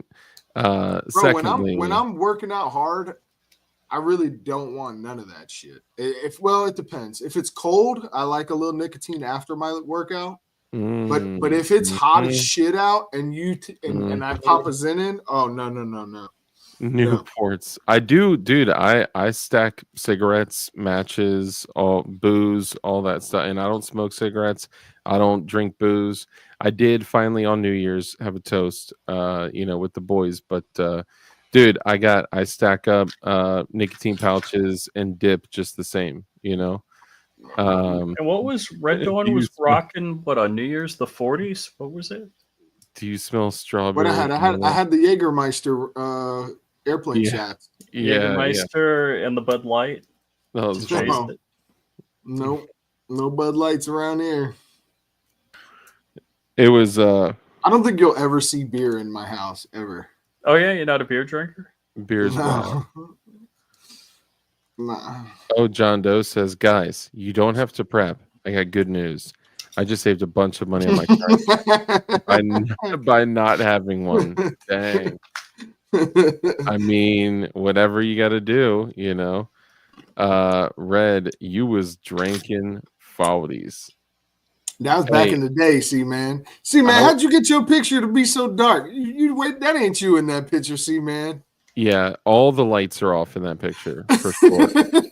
Dude, I used to punish some 40s of OE. That was my ish back in the day. Nah, never. You never drank OE. Never drank OE. Never drank a 40. I had Are some you Steel serious? Steel Reserve or Four Locos back in my day. Okay, when you were drinking Steel Reserve, are you telling me you weren't crushing 40s of Steel Reserve? Or were you Yeah, drinking the they're cans? the cans. Oh, dude, the worst. If there's anything I'll be that right is back. I'll be right back. I gotta worse, check on a little one. yeah, yeah. If there is anything in the world that is worse than Steel Reserve out of a bottle, it is Steel Reserve out of a can. What is Steel Reserve? 64 If ounce if OE. if you don't know, then you don't want to know. 211 Steel Reserve is the most disgusting malt liquor, but it is Malt potent, liquor. dude. It is potent. Dude, OE is malt liquor, but that's actually Old English is probably the best kind of disgusting booze that you can get. I used to drink 40s of that. And then Virginia stopped Colt 45 was good too, but it was a little sweet. Yeah, that was back in the day. I used to have a drinking problem, man. It was bad. If you drink that out of a can, you need AA. Absolutely. I would. I don't know if I'd ever wanted to. I think I've told you some drinking stories. Slurricane. Slurricane was the worst. Yeah, we've shared some drinking stories before that was just like oof, like I'll never go back to that. I am not proud of some shit I done. Dude, you and me both. You know how many babies are born because of drunken nights? I mean, there's been Mickey's, yeah. Mickey's is another one. Oh, Schlitz. No, some stuff you just don't do. Mint schnapps. Or you remember that And schnapps. Goldschlager in the freezer? Oof. What was that other one? The oh my Bartles and goodness. James. It was another like mint one that was Natty out of a solo cup. ooh, Natty. Dude, Natty, those are the college days, dude. Back when everyone else went to college. You know, not me. But Mickey's was dope because they had the little EBR. they had the little like messages under the caps. So every little Mickey's green barrel bottle that you opened, it had like a fun little message under the under the cap. That's how you know I was drinking too much back then. Dude, it was bad. I can't think of what the other. It's like Pappy Van Winkle, but it's like um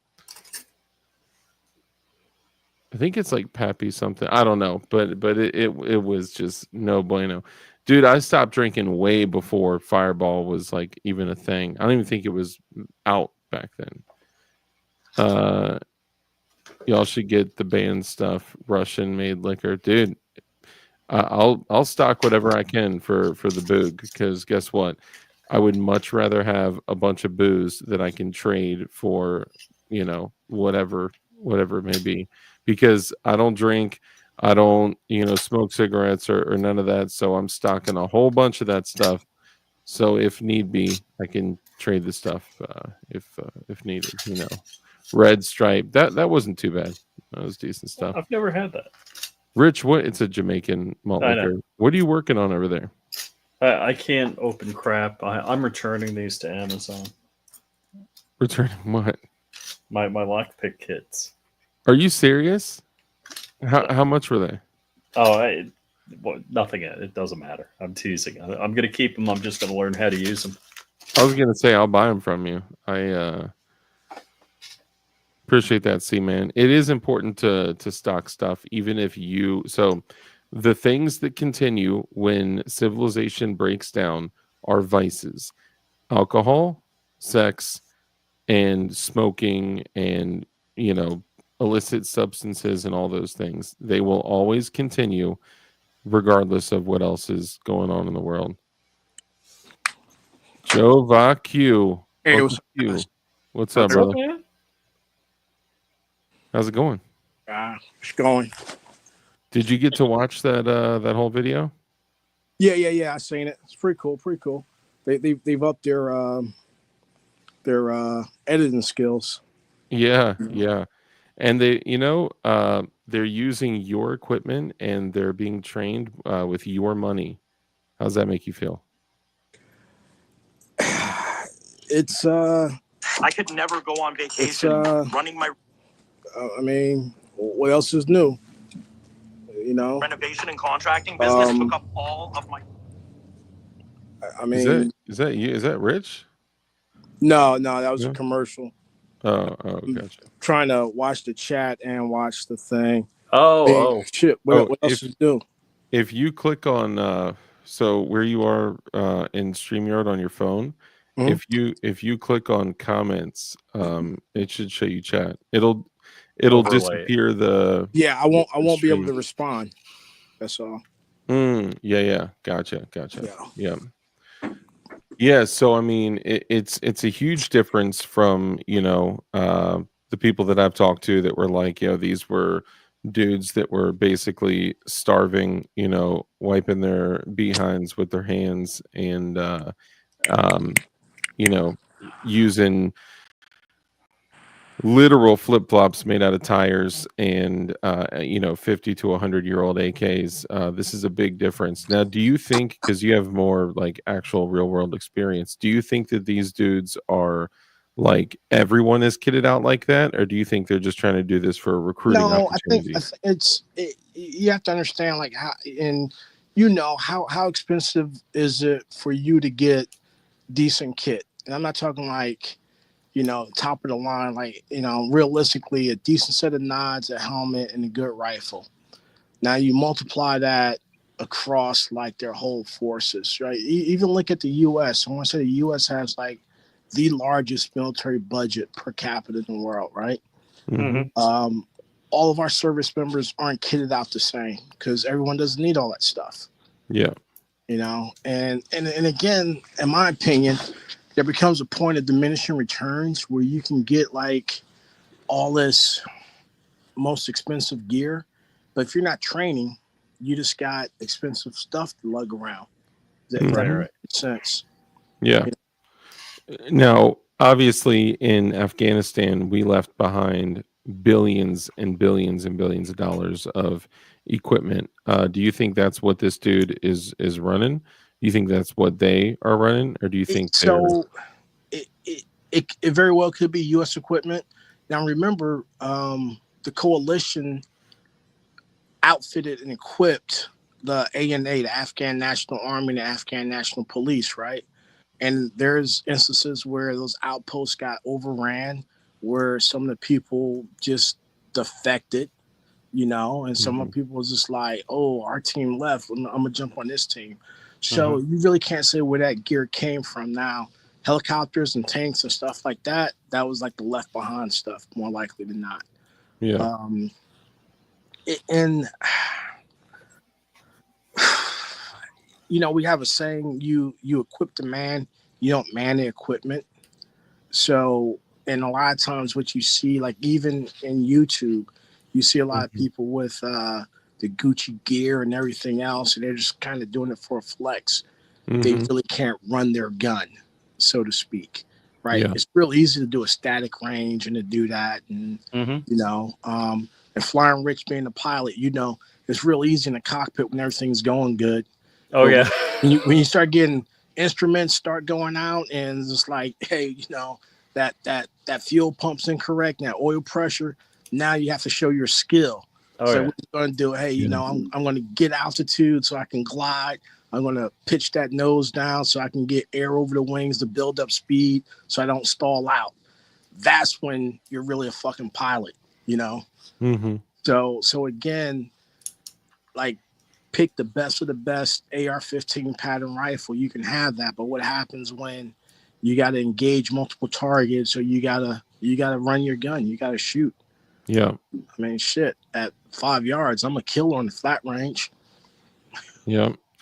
I mean, dude, if for people that may only have access to a flat range, which actually, funny enough, currently I literally only have access to a flat range, but most of my shooting prior to the last few years has been done exclusively outdoors, shooting, moving, communicating, bounding, doing way more active active shooting.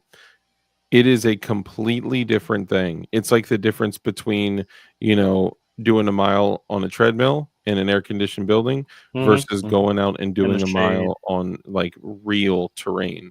It is a completely different feel. And even just shooting and moving and communicating, or communicating with hand signals or comms or whatever it is a completely different beast. Robert Ham says, Dark, they don't have the tactics that we have. So I would say, so I would agree and then also disagree, and respectfully. And here's what I mean. When we're looking at the United States military, yes, I agree. They do not have the tactics that we have. They do not have the resources that we have, the support that we have, the air support that we have, the tools and equipment. Well, they have a lot of our tools and equipment, but what I'm saying is the civilian. If the civilian, the general public, if the civilian body had to go up toe to toe with these guys, I'm just saying now it appears that it may potentially be a little bit more difficult than it may have been, if those are the tactics that their whole squad is operating with. If they're running, I mean, dude, even something as small as like, you notice that he stripped the mags out, right? He didn't just, kick the mag out and throw in another one. Like, the dude is running the gun, so it's just some small things that I noticed where it changes things. If you're thinking, oh, we may have to fight, one for one against, the good guy team, us civilians and the general public, versus the bad guy team, them. That changes things if this is truly what they're, how they're moving. But I also understand that this is literal propaganda. This is a literal recruiting video trying to get, dudes that are radicalized to join them. So I totally understand that. I would like to address Robert Ham's comment. And again, I'm not like anything. I got like medium speed internet. When we watch these videos and everything else, I would say that's kind of like akin to watching John Wick. Everything's staged and choreographed, and you got like the B-roll and the outtakes and everything else, right? For sure. One of the guys said it best. A lot of that shit's fucking range theatrics. Excuse my language, but I have to say it. Because like all that shit, we see people on these videos, they'll go on the flat range or they'll run and they're like, they'll engage a target, shoot a target. They look to the left and look to the right and then look back center. And in the real world, if someone to your left or to your right, your ass would have been clapped. So we do a lot of shit to kind of look cool and all that other stuff. I've seen it especially in a lot of CQB videos. It's like, dude, you would have been dead. I saw more than a foot of your muzzle before you even took a step over the threshold. Like, you're donezo. Or this, I saw this short and it was like, this guy made a fatal mistake and would have been killed. And then I watched it and every single one of the dudes in the stack made a mistake. One dude actually walked in front of a door in a corner fed room, and there are targets inside. He did not engage until the third guy in the stack grabbed a flashbang off the second guy, showed it to him, confirmed that it was indeed a flashbang, pulled the pin and threw it. And I'm like, dude, like, you just walked in front of 3 guns. There were 3 IPSC targets in there. And again, also at the end of the day, man, you got to have a lot of luck on your side, because you can do everything right and still come up on the short end of the fucking stick. For sure. Your TTPs could be spot on. You can do everything picture perfect. And you go into that room or you go into that structure, there's some jackass that either showed up to work early or left late. And you weren't expecting him. And you meet him as you're turning the corner. Now you're in a fist fight. Yeah. So it's master the basics, and then build those core competencies, and you can always adjust, because very few things go as planned or as briefed. Yeah. I actually would love to ask like kind of what basics specifically should people kind of focus on. But before we get into that, So a couple things. Tanner says, "I'm so glad we were nice enough to give them our stuff." Yeah, that's great. Flying Dark says, "Hey, so how is everyone tonight?" Welcome, Flying Dark. I appreciate you. And that looks like, Is that a mini 30? I think that's a mini 30 in there. Wow, that's interesting. I'm not real worried about a Haji that figured out how to speed up his vids. It could be at 1.25. It absolutely could be. Current administration stole the advantage of terrain knowledge. They're here and have had a chance to walk the streets for years now. That absolutely could be a thing for sure. Real combat don't look that cool. Absolutely. It's messy, sloppy, and you always will revert back to your lowest form of truly ingrained training. Not just training that you did once last year, like the training that is truly programmed into you. That's what you will revert back to. Dude, I land a plane. I still hear my flight instructor in my head. I hear him critiquing me on everything. Do you land planes? Well, I mean, you always have to land. The gravity is the thing. I recall hearing you crashing planes. Well, technically, crashes count as landings. That's true. They're not ideal. Thomas Beer says the key is resupply. Civilians don't have good logistics, so resupply will always be an issue. That's why these are things that have to be nailed down in advance. Yeah. So, wow. So speaking of logistics, Mr. Beer, you'll be surprised that like a lot of the government agencies, they'll go and they'll study how FedEx, UPS, DHL run their logistics distribution centers, and they'll model their stuff after that because they're actually doing real time, real world stuff. Where the military has an advantage of logistics is that anywhere in the world you can get supplies within 18 hours. You can put a division size force anywhere in the world within 18 hours, right?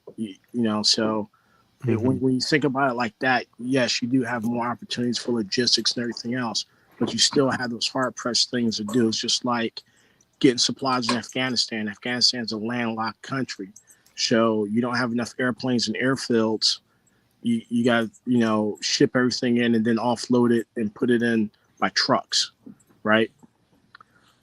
Your rails is non-existent. So again, in different areas, different environments, the military logistics aren't as good as you would think that they are. You know? This is an interesting comment. Pat Riot says, which is a play on Patriot. Pat Riot says, imagine the chaos if they dress in military or police uniforms and move like us. That would be another element of terrifying, a whole nother level of terrifying. So Joe Baku and the other gentleman on the panel, what are some of the basics that I know I kind of hit on some things that I look at as metrics of like, it's more specific about the gun, but obviously we talk about way more than that here. But what are some basics that the guys out there and gals could work on that could potentially help them if, well, I'm going to steal from Joe Va. He said the basics. Just one, be familiar with your equipment. Know how it works. Know where your spare mag is. Be able to aim, shoot, draw. Get your solid basics in, of course, and practice. I'm behind on practice, and I don't have a lot of excuse for that. I could go in my yard and shoot. I don't have range set up, but I could set one up. I could set like an improvised thing up quick. And I have not been leveraging practice, which I do practice with the Mantis system, but it's not the same. Yeah. No, it's not. Yeah, that's I think a lot of people supplement with, or not even supplement, they replace with dry fire when it should be like an additive or a partial supplementation. Dry fire is very helpful in addition to live fire. training. Yep. White Scout Survival, welcome. He says, anyone want to buy my turkey-based soap? Sounds legit. Yeah. If it has turkesterone in it. Corn Pop says, New Orleans, LA truck bomber Shamsuddin Jabber's real name is Eli Shaman, a Mossad agent. What? Maybe. Wow. That's interesting. Could be. Practicing switching from primary to secondary, absolutely. Mhm. Yeah. I like the old school 1-and-1s, so or 1R1s, where you fire one round, reload, and then fire another round, transition to your pistol, reload your rifle, and then proceed. You could go back to just old school El Presidentes, Mozambiques, bill drills, and focus on the kind of core fundamentals of shooting. But if like you guys are saying with the basics, if your rifle is not sighted in, if you don't know your holds, if you don't know your dope with 55, 62, 77, 75 grain, if you don't know like if your pistol red dot isn't sighted in, I cannot tell you how often someone is like, hey, you want to shoot this at a range or something, and I'm like, yeah, I'll shoot it, and they're like, all right, the sight's not sighted in. It's like, yo, you have a $500 optic on top of your pistol and it's not sighted in. Like, why? Like, I don't get it. And I'm guilty. I have a couple that I literally just put right on the front sight, and I'm like, yeah, I'll sight it in, someday. But I'm not gonna carry that thing. I'm not like, that's not gonna be like my go-to gun, Or the first thing I do when I bring it to the range is sight it in. Yeah, Like, easy. if it's at the range, I'm definitely not going to ask some guy to shoot it before I sighted it in. T-triple-C. Wait, Yeah. I would say, look, from my advice for the basics, if you can't shoot as often as we're talking about, right? Yes, dry fire. Yes, putting on your kit. Simple up down drills. Even getting to a knee, getting back up, being mobile, working out and fitness in general. But some of the biggest stuff is like, can you ruck with a backpack on? Can you walk a mile? What happens if you get into the gunfight and you got to leave? Like, can you move and can you sustain yourself for at least 24 hours with just a backpack on your back? Like, can you do that? Yeah. And some of the biggest stuff is simple, like making sure you have the right stuff with you in your pack, making sure you have the right shoes, making sure that you have your bug out stuff laid out. God forbid there is a fire or a space laser or an invasion of some kind. Like, do you have a plan for your family, or are you going to leave your dogs locked in your house empty and roll out? Right? So like, they have advantages by giving a fuck about their life, about where they're at, about where they're sleeping. Those are massive advantages. And we have to, A, like I said, you're going to need a group, right? Or B, you're going to need to be able to be on the move constantly if you're by yourself. Constantly. Yeah. Sleeping in bushes and shit. So those are things that people need to think about, because not everybody's physically capable of that. And if your plan is to like bug in and hold the fort down, then you know what I mean? Just work that plan out properly, because it takes a lot of details. Let me grab this dog scratching at the door. Yeah, I think if I could add one other thing, I would say this. A lot of people say like, well, I'm not bugging out, I'm bugging in. It's important to have plans for many different things, right? We talk about pace all the time, right? Primary, alternate, contingency, emergency. Sorry, seltzer makes me burp. Excuse me. One of the other things is, I just picked up these vans, and they're kind of like a mix between being outside, being able to be like on brush and moving, but shoes are so important. Like, if you're living in a city, you may not need to don camo and combat boots. Like you need to be in what you can move in and be comfortable in. If it's winter, you can be warm in and also keep moving and not look like the Stay Puft Marshmallow Man. So all of those things are little details that people need to make sure that they have right. My bad. Yeah, no, you're good. Tim Harper, I cannot see those other comments that you posted. However, I would guess that because of the content that because of what you said, I would guess that that's why they they did not post. Very true, Modern Frontiersman. Very true. He said, "Remember, they study us. They are the ones who do things like detonating a something, and then 20 minutes later, when all the EMTs and police and fire and all that get there, then they detonate another one too. You know what I mean? Like, you guys remember that movie, The Kingdom? Joe Vacu, you ever seen the movie The Kingdom? Yeah. Yeah. Rich, you ever seen that movie? With Jimmy Fox. Fox, and then you know, so that's like, so now you're starting to talk about like asymmetrical warfare, right? Well, hold on. Sorry, Joe Vacu, real quick. So, hold on, Rich, did you say no? You've not seen? It sounds familiar. I'm not real sure. If you haven't seen The Kingdom, I really recommend it. There's so many different elements to that stuff there. I'm sorry, Joe Vacu, go ahead. No. So you know, so now you start talking about asymmetrical warfare and stuff like that. But again, even in that situation, you know, you get back to the basics. It's expensive to go to the range and to shoot, right? We waste a lot of money because we go to the range and I'll bring 200 rounds and I'll shoot them, now coming back. And like you said before, that what you measure, you can improve. So Yeah. you go to the range, have a training plan, a training path, right? Good So point. you know that, all right, out of the range today, I'm going to work on X, Y, and Z.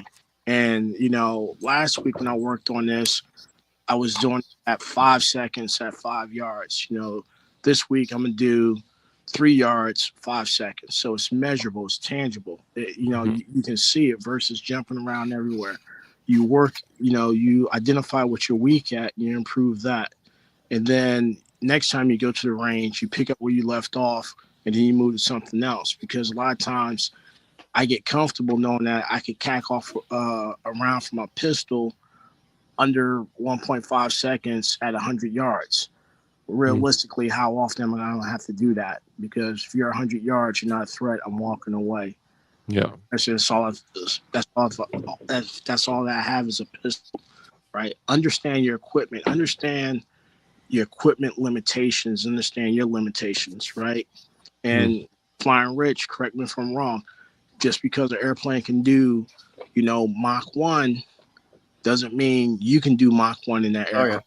Skills. That's the term in aviation is to be ahead of the airplane. Yeah. And so, for instance, what you're talking about, a lot of people with money and education, like a doctor or a lawyer, hence the term doctor, lawyer, killer, they'll get their license. They'll drop $1 million on, you know, a high-end single-engine plane.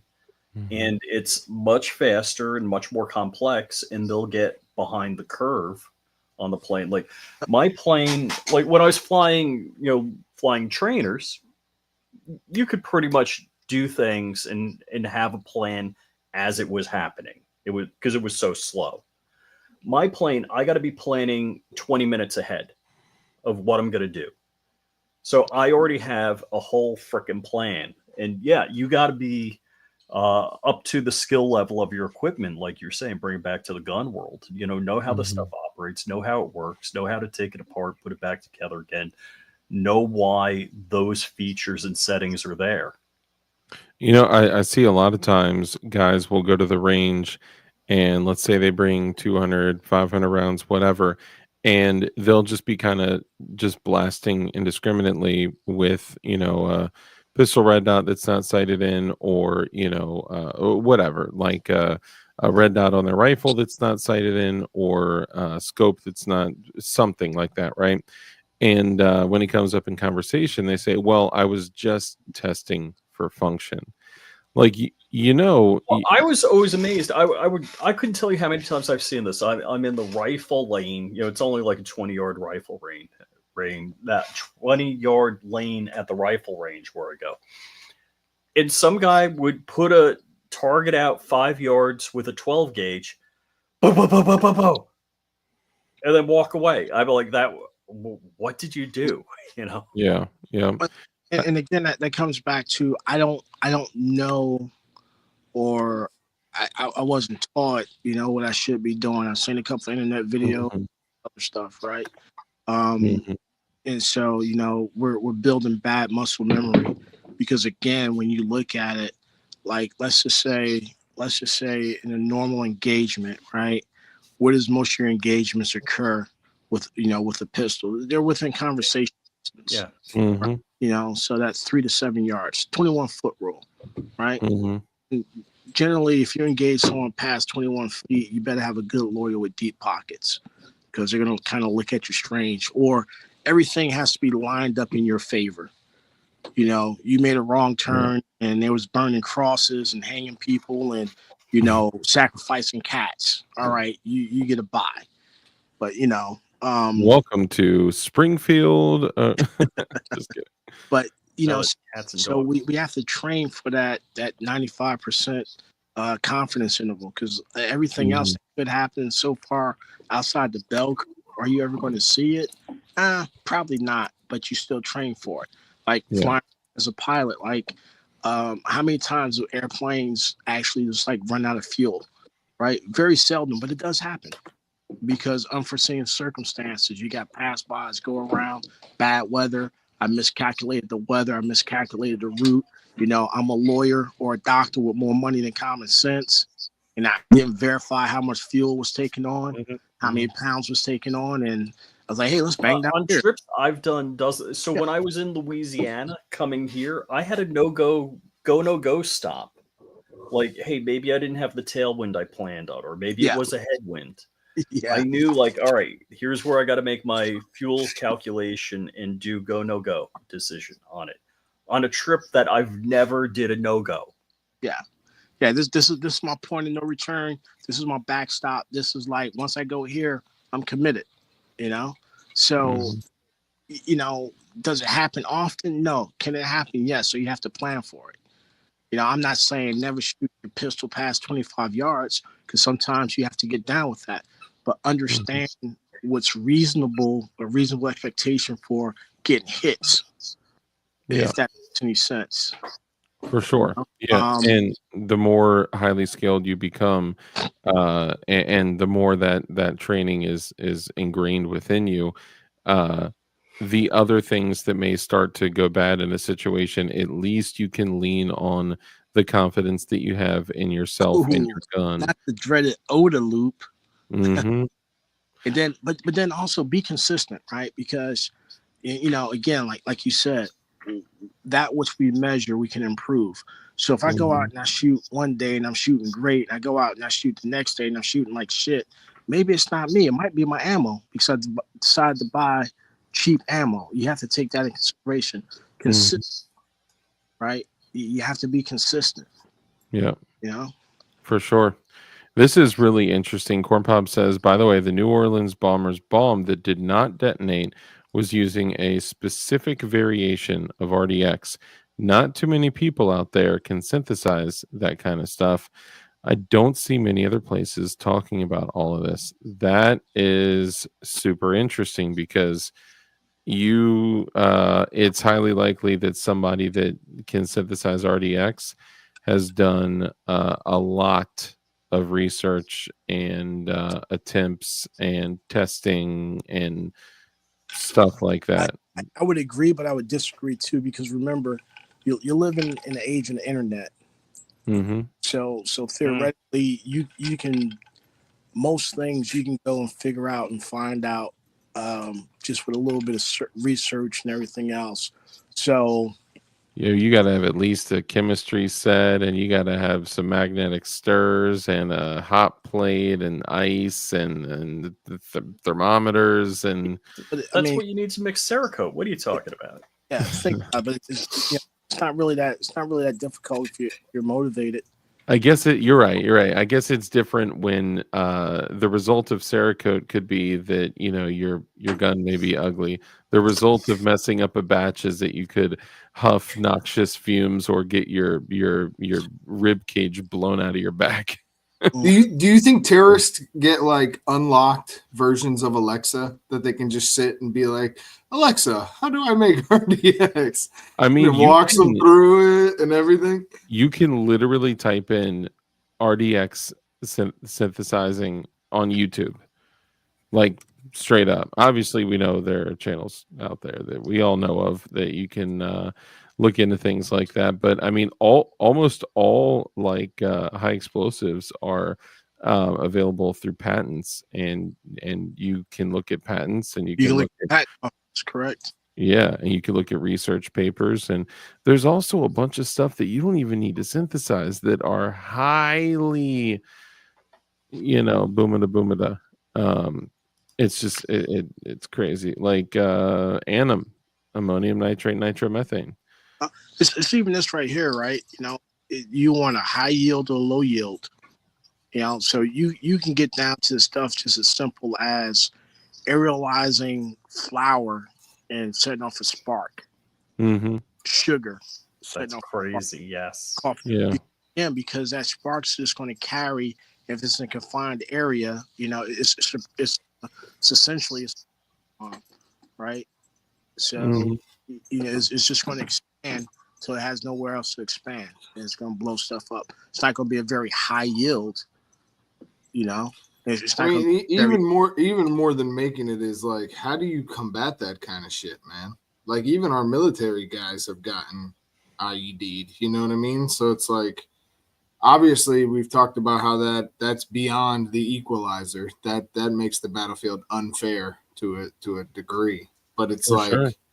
What do you do to combat that kind of stuff? And Tim Harper, his comment got deleted when he sent it to me, and it's basically like, these dudes are willing to strap it on their bodies and run through places. Mm-hmm. At least once they detonate, that's the end for them. They're not for that one. For that one. But yeah, you can't be in crowded spaces. I wish we didn't have so much domestic crime right now from Americans and other people. Like, bro, if anybody out there is a hoodlum running around robbing people and terrorizing people, and you catch this stream, bro, just give up the life, dog. Start using those powers for good.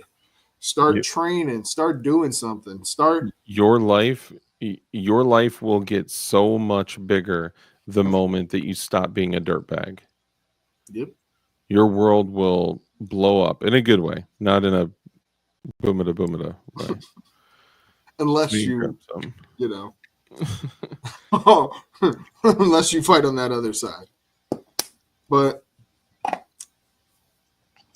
yeah, man, it's I got a question for you, Jova. What was like some of the seer stuff that you did you do any seer training when you were in the military? I got a question for you, Joe Q. What was some of the seer stuff that you did in the military? There you go. Sorry, I'm just kidding.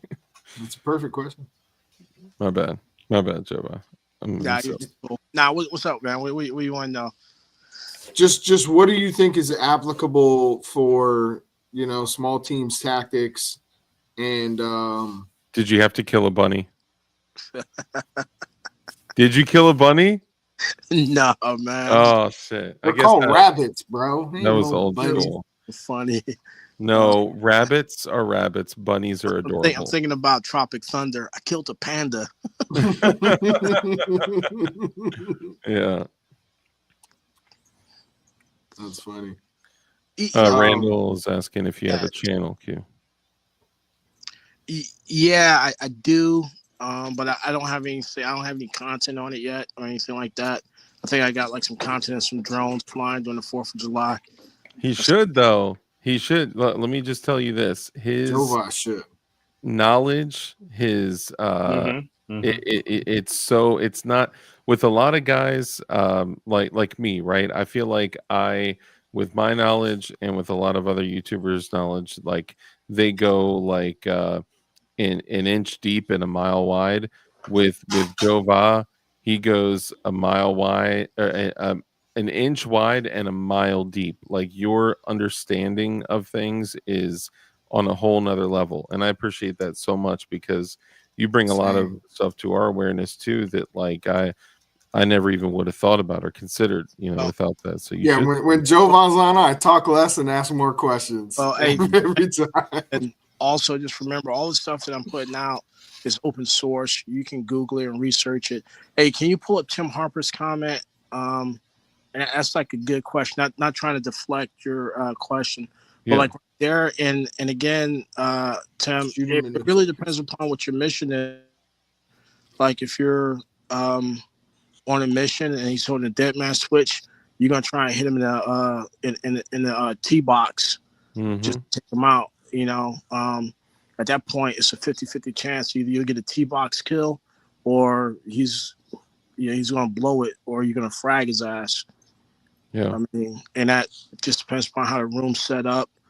If there's anything in between you to shield you from the blast, if you can, take the shot, if you can peel back and then frag them, or just try to hit him in the tee box. Yeah, there's a lot of situational stuff yeah. with that. Yeah, but going back like to your seer stuff, remember it's if you're running the squad, it's about the evasion part. And that's where you're really concentrating on is like the evasion. So that goes back to what's your operating environment. If you're in the woods and everything else, your austere location is going to be different, like in the mountains versus being in the desert versus being in the city. Trying to get back to friendly lines or get back to neutral territory. And everything else. So let me ask you one question to elaborate on that specific point. But let's say you are in the woods. Let's say you're maybe having to go into an area that not everyone in the group is familiar with. Maybe one or two guys are. Maybe it's their land. You know what I mean? Things like that. Hold on, are we about to war game? Well, these are. Yeah, you know what, guys? I got to drop. Okay. Hey, Rick, good seeing you, Rich. Always good talking to you, Jova. All right. Take care, man. Later. All right. Hey, keep dropping those videos, Rich. Oh yeah. You won't stop ever. But how much planning can be done on site versus pre-mission planning stuff? So ideally, you wanna you already want to brief everyone up on location, terrain, what's the friendly situation, enemy situation, where all that other stuff. Sometimes you just fallback locations. Sometimes you just don't have that because if you're doing militia operations, whatever, all that's going to dictate. At that point, like, what's your plan? Is it every man for himself, or are you going to exfil as a unit? If you exfil as a unit, someone's in charge. They know where they're going. They have a map. They know where to get to. They know how far they got to walk over which terrain and everything else. Yep. No, I just like hearing you explain it because I think that a lot of that stuff is really important, and you gotta have somebody who is in charge, and it may be somebody's land who isn't the most skilled or has the most knowledge, and that person may need to fall back and let someone who has more knowledge, in those situations actually make those plans and build out that those SOPs and stuff like that, because but that's where it comes into just working together. You know what I mean? Because you see a lot of people in the preparedness world where it is kind of like they feel they're prepared, and if people come to their spot, then they're in charge. And there's like just the mindset that we have. I don't know if it's just us as Americans or us as, the culture we're in, or really what it is. I couldn't put my finger on why that is the case, but I think whatever that is does stop a lot of people from spending the time working together, because everybody expects everybody to show up, and either whoever has the most stuff is given the orders, or don't show up if you don't have anything, and people miss the point of like how valuable knowledge is, and that knowledge can save your life over anything in the right situation. And I would say sometimes our egos get in the way, and then also sometimes it turns into like when you're just back in school, like you wasn't one of the cool kids because you didn't have Jordans, or you didn't have this and you have that. So, in a lot of lives we've seen it. We start talking about tiers and all this and all that. And, at the end of the day, if it runs, right? Now, some things will run a lot better than others, than others in certain circumstances. But me personally, I honestly think we have to get away from looking down upon people because they're not running brand X versus brand Y. If you're going to be serious about this, you got to take them as and build them up, right? Amen to that, Jova. Yeah, I know we've had a lot of conversations about like gear, quality of gear, whatever equipment that you're running, and the cost and different tiers and all that. But let's be real. If things were in such a dire situation that people had to, grab their equipment to, get shit popping, then I don't care if someone's got brand X rifle, a PSA rifle, whatever, right? Dude, that Anderson frontline, yo, that thing runs like. I mean, just from my network of YouTube, bro, I know there are guys I'd take Joe Q with a Bear Creek over some people with a I'm straight up. I'm not saying you would run it, but I'm saying that like the person behind it is very important. It's as wired important. wired tight with his PSA, dude. That weapon has become that rifle has become an extension of him, and he goes out and he runs that gun, and he like that. It doesn't matter, Of course, yes, there is a conversation of, if you spend more money on some things, will the gear last longer and potentially have less problems? Sure. But so John Crump News is saying that there's a big story tomorrow. Everyone be on the lookout. And I will concur that that it's going to be a very big story. So be on the lookout for tomorrow. I'm not sure if Randolph, that's what you were talking about. If I can publish that. I can't publish what Crump is talking about right now. I've been sworn to secrecy, but just be on the lookout for tomorrow. Everyone's going to be pissed off. Do you have a saw-off double bar? If you're talking about it, so I do have a 6-inch Serbu Super Shorty 12 gauge, which is basically just a little longer than a Desert Eagle. It holds 3 rounds of 12 gauge. You know what I'm saying?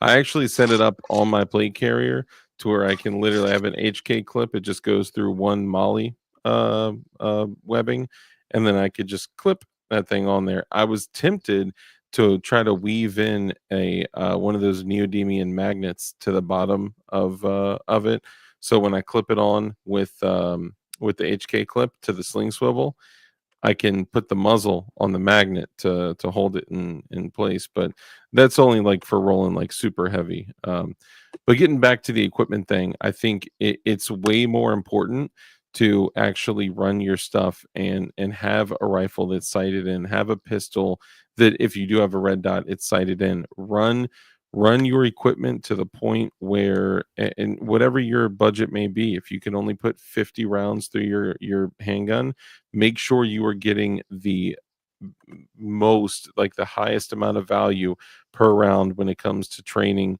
and information. Whatever your budget may be, the confidence that you get when you have firearms that you know exactly what they're going to do every single time you press that trigger, it just boosts you up like crazy. It's a game changer. Hey, and one thing I'd like to add to that,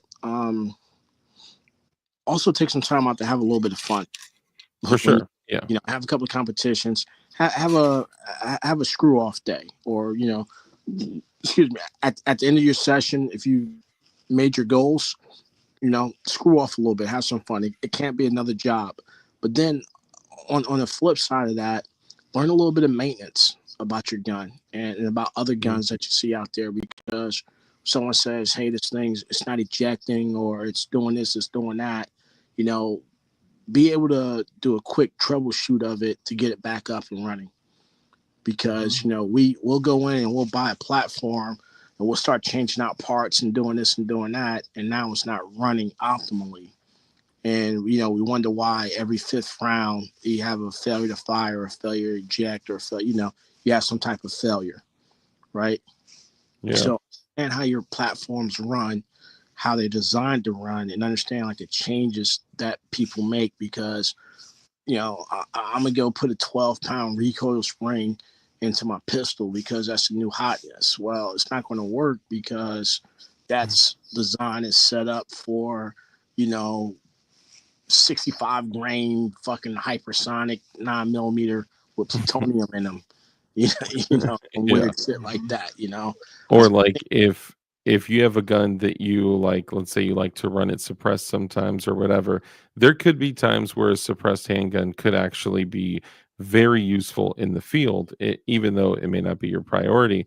Well, if you make a bunch of changes to it, like you said, the recoil spring or whatever, and then you only run 115 grain, 24 grain through it, and then stuff pops off. If you need to put your can on your gun and whoops, you didn't run 135 grain subsonics, 147 grain standard pressure, 158 grain standard pressure, and surprise, the moment that you need it, your gun stops working because you didn't, train it in all different conditions.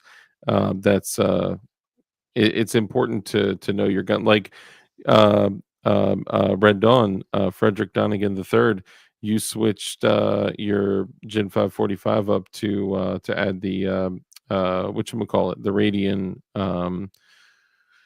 afterburner. Yeah, the Ramjet afterburner. And we talked about that, and I know you're going to test it and run 115, 124, 135, 147, 150, like whatever you can get your hands on to make sure it runs effectively first. You're not just going to shove it in your pants and start carrying it. 95 grain. Yeah, 60 grain Liberty Civil Defense. I instantly went to my guys at the gun store and I'm like, look, this stainless steel recoil spring you put in here, when I bought it, it came with this recoil spring. I was like, I need the OEM one back. I need that because I don't know if this Ramjet's gonna run. I don't know what weight this is. I was like, I need that OEM one. He hooked me up and gave it back to me. Do me a favor for mods out there. If you could do me a favor and post the channel for Red Dawn Readiness, post a channel for Joe Vacu, and also post a channel for like John Crump, and just notable people that would be great for some of the new folks to. Where does Crump post his articles? The articles are on AmmoLand. Okay. And the videos are on John Crump News, and the live streams are on John Crump Live. Yeah. Yep. So let me ask you this, Joe Vacu. What if you had to go in the woods for a particular amount of time that could be, you're unsure of? So let's say a day to a few days, right? What are some things that you would absolutely bring with you, no question? Like maybe some little hacks, maybe some fire starting stuff, maybe some water purification stuff, maybe tools. What are things you would absolutely bring with you in the woods for like an unknown amount of time, 1 to 3 days? So, all right. So let's do this. Like in my truck, right? In my bag, I keep high caloric meals, like chocolate, stuff like that, chocolate that won't melt. Chocolate is great, a lot of calories, real dense nutrients. Like dark chocolate, something like that? Yeah. Because that really doesn't melt too easily. Yeah, no homo. Keep stuff like that. A change of socks at the minimum, definitely a change of socks. Definitely. I hate to have cold, wet feet. That's like, Yeah. I just fucking hate it. I got a microfiber towel just Fixing. because they're great. You can always roll them up and do different things with them. First aid kit, you know, Yeah. nail clippers and toe clippers. So if you don't have both, just get a set of toenail clippers. What They're what kind of stuff would be in the first aid kit? Sorry, just trying to break it down a little bit. And we'll actually touch on this in a second, Josh. Yeah. What I'll do is tomorrow I'll send you a list over the weekend of what I got like in my kit. So my kit. So generally, some antiseptic wipes. If depending upon the time of year and location, bee sting kits, stuff like that. Some normal pain meds, some bandages. Different types, whether chest seals, compression seals, gauze, stuff for wound packing. Some of them got like some of the sterile fluids. If you have to do some wound irrigation and everything else, just depends upon how big of a bag I'm carrying with me. Can we pause real quick? I just want to say it is, when someone knows what they're talking about when they say something like wound irrigation as opposed to just cleaning the site. Wound irrigation, which you can also do with water as well, depending on the circumstances, where you're at, what's going on. That is extremely important. If you have a wound, like let's say on your arm or leg or something like that, irrigating the wound and getting stuff out of it that could potentially cause an infection or bacterial infection that could literally, that could take somebody out completely out of the fight. That's super important. Sorry, I just wanted to bring that up. You're good. Wound irrigation, different size bandages, different types of bandages. I don't really mess around with like airway stuff and everything else. I'm not going to drop a pneumothorax needle into your chest, do a Yep. chest D, shit like that. It's like I'm not skilled enough. I'm not running that risk. A UV light, because people do get fucking stuck and jabbed at night. And you gotta, look for blood. Try to keep some gloves in there, but at the end of the day, gloves is like a low priority. If you got them, you got them. If you run out of them, you're still going to render first aid to your buddy. Just stuff like that. And a lot of times, a lot of injuries you're going to see is going to be like a twisted ankle. Ace bandages, stuff like that. If you got space, like some icy hot, some biofreeze, shit like that. Just depends upon what you're doing, how long you're doing it for. If it's like one of those things, it's a grab and go type thing. Again, depending upon the weather. Like right now in my bag, I got some thermal tops, some base layers to keep warm. Got a blanket in there, a space blanket to keep the elements off of you. Everything else, they fold up real nice, don't take up too much space. Got a fire kit to start fires, and you don't have to go out and spend $100 on one of these magnetic Zippo iridescent fucking lighters. You can literally take your dryer lint, some wood shavings, and some paraffin, and make waterproof matches and fire starters. And you can pack them in an Altoids tin, and you got them there. And then when you run out of it, you can use that Altoids tin as a camp stove if you have to go out and kill something and cook it. Yep. If you have to boil water, So you start looking at minimalization and multi-use of things. If that makes any sense. A little bit of tape. Tape never hurts. A little bit of 550 cord or some type of cordage that's high yield. Do you prep your cord? Like, do you cut them in like 10-foot sections, or do you just have a spool, or how do you set it up? Because sometimes it's been my experience. As soon as I cut something in a 10-foot section, I'm gonna need something that's 10.5 feet, and I don't want to be tying knots, and you forget how to tie like the strong knots. I also got a couple of carabiners in there. That's super helpful. And just for the folks listening, what we're talking about is what a lot of people do for like shelter in the woods and things like that. If you have a tarp or a poncho or even a torn up tent, right, something like that, what a lot of people do is they'll take their 550 cord and then they'll literally cut it in, let's say like 10 cuts of 10-foot sections, so they can have cordage pre-cut for tying shelter or whatever, things like that. So that's what I was referring to. Yeah, so and like you start moving out like to your 72-hour 3-day bags and extremist bags, you would have some type of shelter, like a poncho. And you go get like those 99-cent rain ponchos from Walmart, and they'll keep water off of you, right? Because the whole thing is about staying dry, right? Stay dry, stay warm, right? If I can't get warm, I can stay dry. So hypothermia is not going to set in. You get hypothermia in Florida because water is a big heat sink, right? Yeah. So you stay dry. Now, I'm dry. I can go and start a fire. Straight up.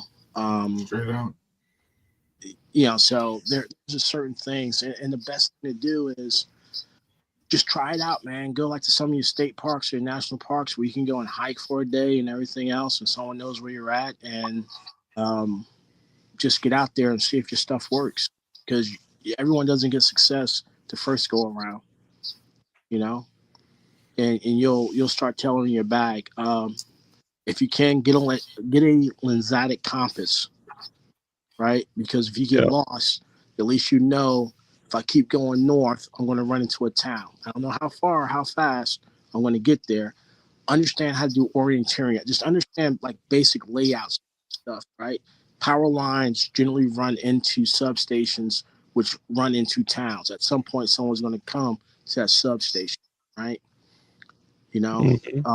Just stuff like that. Compass, man. Compasses are great, right? Thomas Beer. So the initial question was, "What's in your first aid kit?" He's like, "Dang, this is a big first aid kit." No, the follow-up question was, if you were to, be going into the woods for, an undetermined amount of time, maybe 1, maybe 3 days, what are some things that you would definitely bring with you? And he said, "Well, how about I just tell you the stuff I have in my bag that like I would grab if, something popped off." That's what we're talking about now.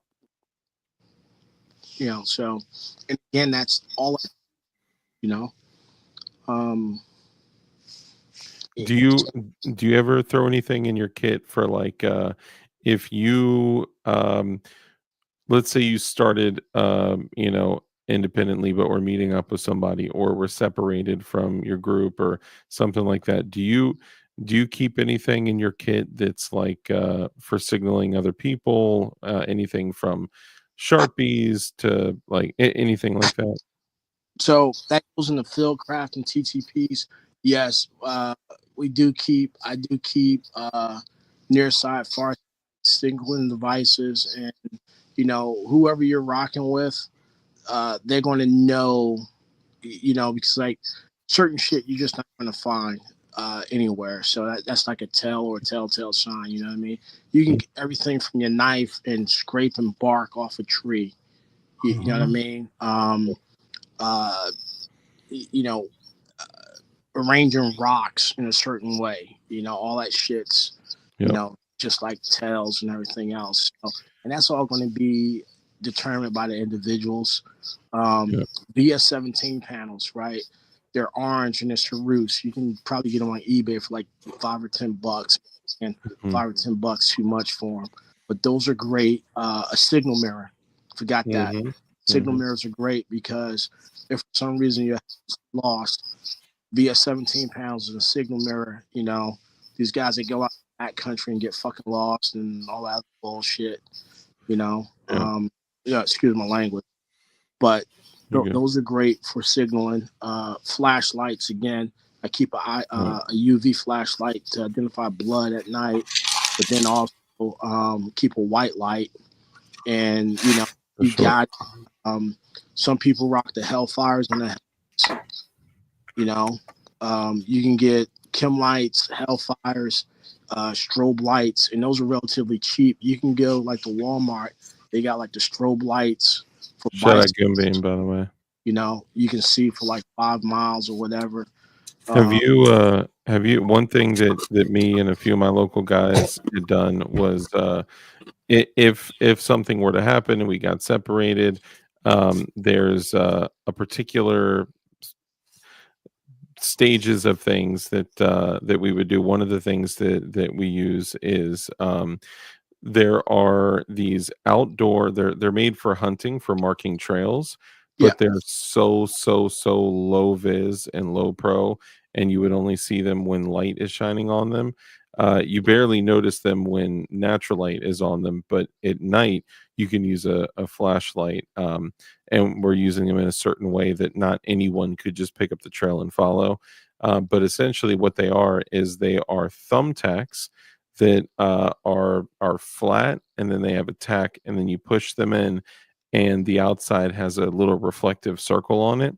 So like if one of us disappeared into the woods and got separated for whatever reason, because of a firefight, because of whatever, right? We had to run from a moose or something. Um, with these thumbtacks, you can basically, showcase the direction that you went in and where you finally ended up by putting these reflective thumbtacks on the trees in a certain position in certain ways, and things like that. Also, like the big permanent paint markers and Yeah. things So like that. so with that being said, right, stuff called glint tape, right? And Mhm. if you shine light on it, it reflects it back. You can go and get glint tape and you can make your own thumbtacks to do that. That's like a 50-cent solution instead of spending Nice. money because again, don't know how much money you got. If you have a whole bunch of money, you can get the IR strobes and Mm. just put them up there. The ground sensors and all that other shit.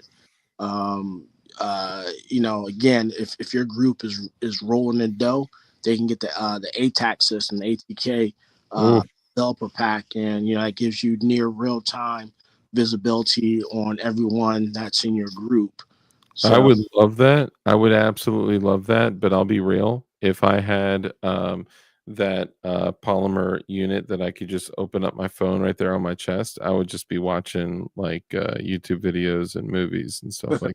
well, see, so you can do that. So even like the Garmin 701s, the Fortrexes, and Mhm. even the 401s, they have a system in there where you can locate, you can tag everyone else, and you can get that like in near real time as to where they're at and like your distance and your bearing from them if they're moving and all of the good stuff. Really? Yeah, So it's basically like a baby ATAC. yeah.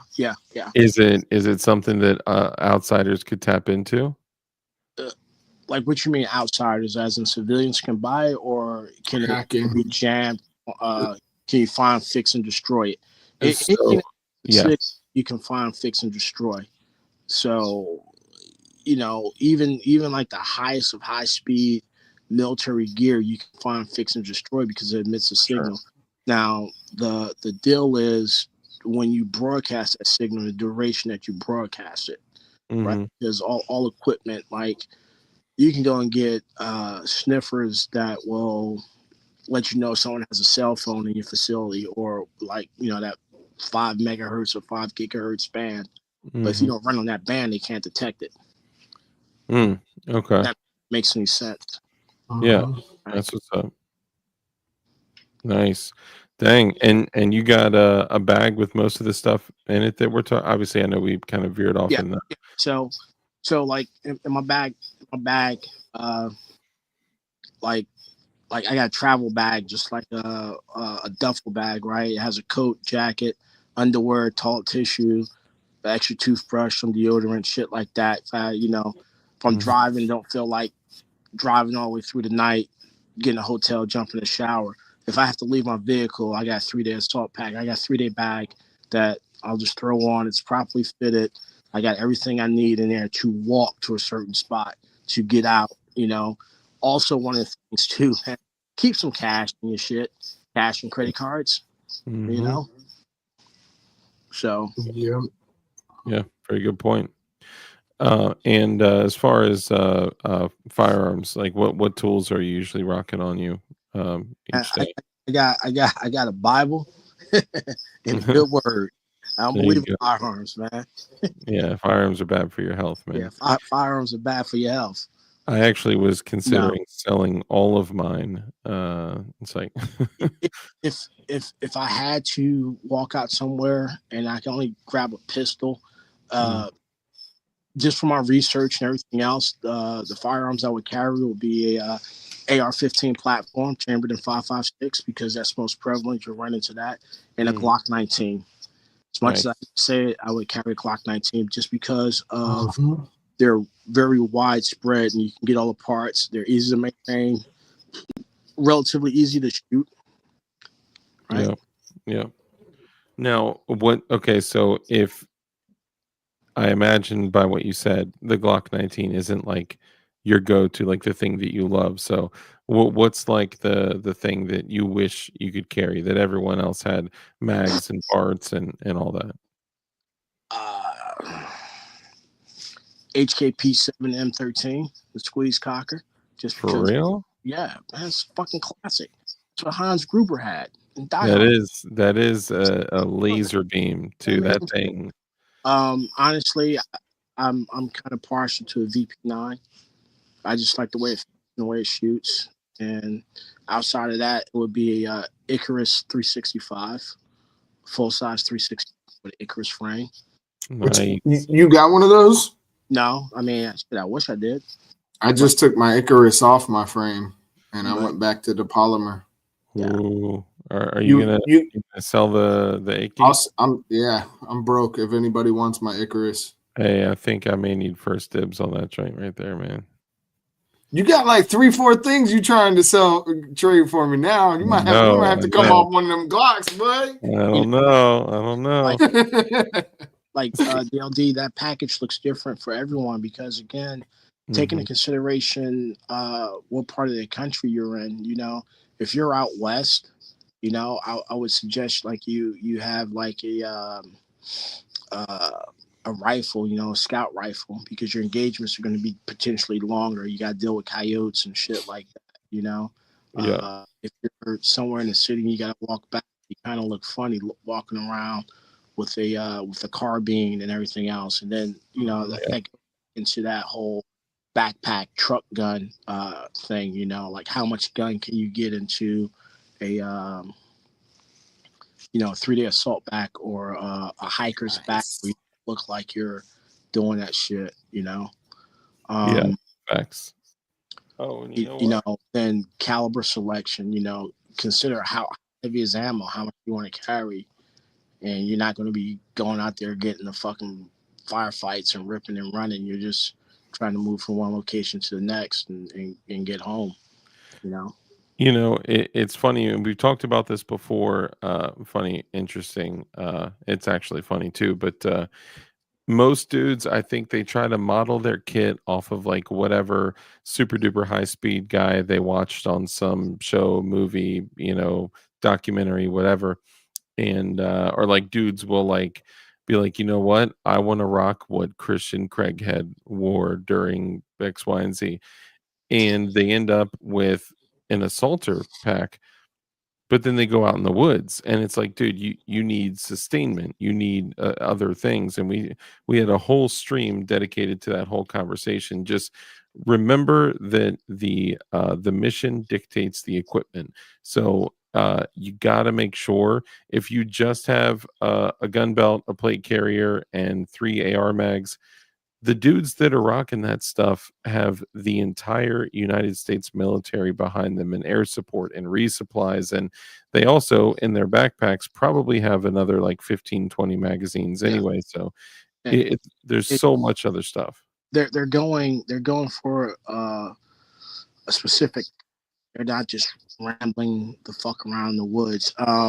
Mark Ligon, that comment about the sat phones. So if you have a iPhone 15, 16, whatever, I think it's the 16. Yeah, they already have the satellite capabilities. Once you lose cell service, it'll pop to a satellite. Yep. And I know you can send text with it and everything else. It's a good thing because now that means that that EIN has always been pushed out and broadcast, which means that I can find, fix, and destroy. I can key in on that signal because remember, anything that receives or sends is transmitting all the time. So once you isolate that IMEI and that EIN, it's just like when they used to pull cell phone towers with the trigger fish and two fish and everything else, right? You can geolocate it, you can geotag it, you can isolate it and drop a bomb on it, or you can send people out to go get it. That's all electronics, all electronics. Yeah. And then, like you said, Mark, the cool guy shit, man. If you look at like some of these guys that's actually doing it, their shit is so nondescript, low key, and everything else that it's just like, all right, save for like some of the electronic stuff that they got to communicate with. Shit, they're dressed like all three of us sitting up here and shit. Yeah. There's nothing. And civvies. He said, I'm too old to rock all that cool guy stuff. I do what's comfortable and works for me. And I definitely recommend that. But keep in mind, like 98% of what he just said can fit into like 37-liter backpack. It's crazy when you and you got to go through, unfortunately, a bunch of different bags and a bunch of different equipment, and you got to change some things out. Like I was putting a full size jacket and a whoopee in one of my bags, and then you know what I just found the other day, that some of these companies like Spiritus, I think, makes one. There's some other companies. Did you know these companies literally make half jackets, where they're jackets that come up to here to where they don't interfere with your gear? Yep. So, dude, that's genius. And not only that, even if you were it's just kind in of like a Viper hood Yeah. on a jacket. So, even if you're in a whatchamacallit, a sleeping bag, that would be great. Sorry, go ahead, Joe. I'm sorry. You're good. So not like the drop brands, anything else. I have a Kelty Red Wing 50, right? And it might be a 3-day bag and everything else. And my goal is to everything I need for a week, I can put in there, right? So now you start looking at it's 50 liters. Yeah, instead of getting like a full size sleeping bag, right? You get like one of those 3-season sleeping bags, like the snuff bag that can press down really, really small. And then if it's colder outside, they got like the summer and they got winter ones. But what you do to augment that is you get a vapor barrier to put inside of that, right? So now you just threw out a full blown sleeping bag, right? You give up some of the creature comforts. I'm not changing underwear every day. I'm not changing socks. Only time I'm changing socks, get wet. That's my vice. Man, I'm telling you, if you get my feet wet and cold, I'm giving everyone up. Like DLD's over there, Red Dawn's over there. Flying Rich just got off, but he's gonna be right here. My gun's at my 12:30, 1 o'clock. Then you have to tailor and understand like how many calories you can consume and what your body can go without. So you got a couple of few days worth of high caloric candy bars in there or energy bars. They taste like shit. They taste like pure shit and cardboard, but it's enough calories to keep you going. As long as it keeps you going, and as long as it's small space, it increases your space for other stuff. It keeps you going. It keeps you alive. Baptized in Fire. We'll hit your comment in just a sec. Gen 3 Glock 19. So, and then you tell your stuff, everything else. So if you really have to move, do you move during the daytime or move at night? Me personally, I would move at night because you sleep at night, it tends to get cold. Hunker down in the daytime while it's warm. You can rest up, you can see, but that situation is going to dictate. Yeah. It also depends on what the mission is, how much security you got, and if you've fallen asleep, cuts your security by 50%. then you may have to reevaluate, or if you fallen asleep brings you from 100% security to 0% security, then you got to, like you said, kind of make that decision based on is it nighttime, is it daytime, is it cold, is it warm, is it a highly populated area, can I take like, one thing I would encourage people to do is, in these go bags, if we're talking about woods here, right? If you get one of those relatively inexpensive sniper veils, you can literally you can hide your pack, okay? Hide your pack with foliage, and then you can take your sleeping bag, put yourself, as much of yourself as possible, in your sleeping bag, drape a sniper veil over you, and start putting foliage into the sniper veil, and then cover yourself up. And then the last thing that'll be going in is your hand putting foliage over the area that you just covered your head with a sniper veil, and you could completely hide yourself, in a intelligent way, as to not be identified and stepped on and stuff. Yeah. So there's options. And I would say, experiment with stuff. It gets expensive, like you said, DLD. Like, oh, you start out with this holster, went to that holster. Get some ideas, and it's like, look at where you primarily are, and then just kind of go from there. But I would say start the bag in your vehicle, because you got this weather coming down. It doesn't have to be a whole bunch of snow. The road could be blocked, floods, whatever, ice, whatever. How long can you stay in your vehicle? You got water, you got food in your vehicle. You got gas. Are you going to run your vehicle till you run out of gas? Like, I just went and got swapped out, rotated the gas that I had in the gas truck, and it's not for me. I'm not going to run out of gas. It's going to be someone else that runs out of gas. And I'm that jackass that drives my shit down to that light be on and shit. Yeah, it literally not even about money. It's just like, man, I don't. I got another 25 miles. I can go back to the house.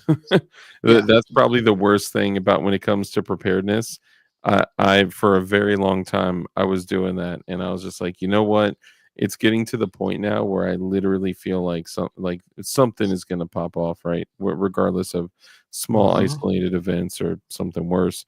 So I try to keep my car full and do the opposite. Like, some people I know, they'll fill it halfway, bottom again, fill it halfway. Why not just leave it full? When it gets halfway, top it off. Top it off. That's what I started switching up to. I'm keeping it full now. I'm gonna be honest with you, man. Sometimes I look at it as like, I got enough gas to get to work, the Ranger to work, and then I get to work and I'm like, fuck, I gotta go here, go there. I'm like, shit, I can make it back. I gotta drive. Like, fuck. Bro, nothing bothers me more than having my car in the driveway with the light on, though. Nothing bothers me more than that. Especially if you try to remote start your shit to warm it up. But then that's why I got roadside assistance. But oh, man. It is like, I mean, but I live almost on an island. So, like, constantly I'm like, if I have to evacuate this island, I want to be able to, like, one less thing I got to do is stop for that. Let me ask you this, man. Do you have any fuel cans on standby? Yes. Oh, yes. There you go. I do that because sometimes, like, I pass 3 gas stations going into work, 4 gas stations, right? I just don't feel like stopping and getting out because it's cold in the morning. And that's the first world problem. I get that shit when it warms up. I guess you don't live in New Jersey. Huh? I said, I guess you don't live in New Jersey. Because we talked about they pump your gas for you out there. Actually, you can pump your own gas in Jersey now. Can you really? Really? Yeah. I thought it was literally illegal. It used to be like that. Because I know, like, the last time I was up there, I had to pump gas. I was like, because I was sitting out there waiting, or maybe the gas station I stopped and I was like, yo, fuck that. I do have a quick message. You got that, dog. You got it. You didn't hear about the new rule? Like and everyone's like, what the fuck? In that movie Civil War, where they roll up and get out, and the whole gas station is like, held up by that crew. So Baptized in Fire, my brother texted me, he's watching. He said, get both the Hellcat and the Glock. because he actually has both, carries both for different applications.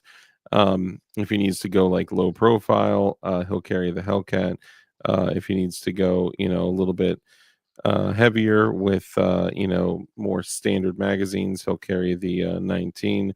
But somebody needs to please convince my brother to carry a red dot on his Hellcat. He thinks it's gonna like add 12 pounds to it and change the It's footprint for definitely not printing. as comfortable with the red dot. It's more No, comfortable. Yes, bro. no, bro. Yes. Yep. You know what? My 48 was completely comfortable when I got it. And then I added a light, and then I added a 20 round mag to it, and then I added a red dot on it. And you know what I noticed was that it felt exactly the same with all that stuff on it. I Yeah, just but you also don't take your gun off. So to I getting the cannot. feel of, and you've carried much larger guns than that for 24 hours, 48 hours straight. So for someone that like puts their gun on just to leave the house and takes it off, they have to get used to that feeling. You know what I mean? Yeah, yeah. Eagle Run says, "You still here?" Is the Is RDP drop safe? Yes. Yeah. Yeah, Hey, I believe it is. Yeah. hey, also one thing in my bag too is gloves, and Hmm. nylon gloves or the near whatever fucking gloves you got for your med kit, but like a good pair of gloves, you know. I've been over here looking at duffel bags. I'm like, I think I do need to get off my little baby sling, which I do like my baby sling, but I'm like, maybe I should carry it. I have a duffel bag in the car besides Well, my sling. I so got a bunch of bags I swap between. you know, yeah, a good set of gloves because in the cold you don't want to be touching freezing metal, and then if you have to walk through the woods, you start grabbing shit and everything else. You don't want to cut your hands, and all the good stuff. Mm-hmm. A good knife, good blade, some Yeah. cord, right? Pretty much set. But go out there Dude, and practice your stuff, because first time you see the question, you don't want it to be on the test. yeah, dude, Straight up. 100%. And if you can, go camping and test out your gear. If you have like right now, the feels like temperature where I'm at in Virginia is 16 degrees right now. I haven't checked it, but it was between 12 and 16 degrees today. And dude, if you were to sleep directly on the ground, right? Like no, yeah, Mother Nature is a thief, okay? She will steal all of your body heat, and when you wake up, you will wake up hurting and drained and cold and probably with some type of sniffles and scratchy throat, and you will not be in optimal shape. So it's important to make sure that you bed the area, that you have things you can lay down to There's a reason the homeless be getting them cardboard boxes. Yep. yeah, straight up, dude. Just remember, if you guys remember, like the little the little one-liners, Mother Nature is a thief, okay? She will suck your water up, she will suck your heat out. Mother Nature is a thief. And if that little one-liner reminds you of things like that, to remember to have little covers, little things you can roll out, little pads or whatever, and those are not cheap. Like some of the really nice thermal ones are like $250, dude. They're not cheap. But if you use it over the course of 20 years and you use it 100 times, well, yeah, I mean, that's nothing. You just got to prioritize all this stuff. And I say all this to say this. Back when we go all the way back to the beginning when we started having this conversation, I had said some people say, well, I'm not bugging out, I'm bugging in. Well, what if your life absolutely depended on you bugging out? You must have plans for all potential things. If you're like, Hello. let's use the wildfires for an example. I'm going to bed, but don't forget you have Yeah, a I'm call gonna in the Yeah, morning. I'm I'm getting gonna off here. I'm coming. I muted you, Red On. You were totally on blast. The wildfires, right? those people were like on their way home from work, and then they went and picked up their kid or whatever, and they were headed back home to grab stuff and fill up their bags and get out of there. They got stuck in traffic, and they literally had to abandon their car, run for their life from fire, and just were on the street with whatever they had. If that's the case, you guys just have to ask yourself this question: is what I have in the car enough to help me and my loved one or loved ones survive on the walk to wherever, on the couple days, few days to wherever? That's a super important question that only you guys in chat can answer. So y'all got to make that decision. And if the answer is no, then you got to adjust accordingly. Yeah. You also have to get used to get comfortable being uncomfortable, because we're so used to taking a daily shower for 15 minutes. So you changing your socks, changing your underwear, putting on deodorant. Like in my duffel bag, if I jump into a hotel overnight, whatever, I got deodorant in that bag. The bag that I'm gonna, if I have to leave my vehicle and walk away from it because of whatever and shit, I don't have deodorant in that bag. I can't afford that space to give up. I can put a space blanket or I can put deodorant. Mm-hmm. Now one of my vices is a toothbrush. You know what I mean?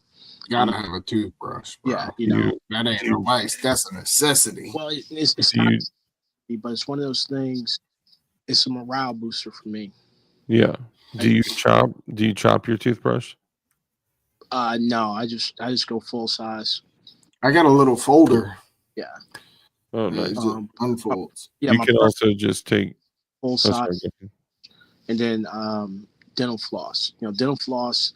Yeah. Dental floss serves a multitude of tasks other than flossing your teeth, but it can also be great tripwire. Yep, those little things like that are such morale boosters.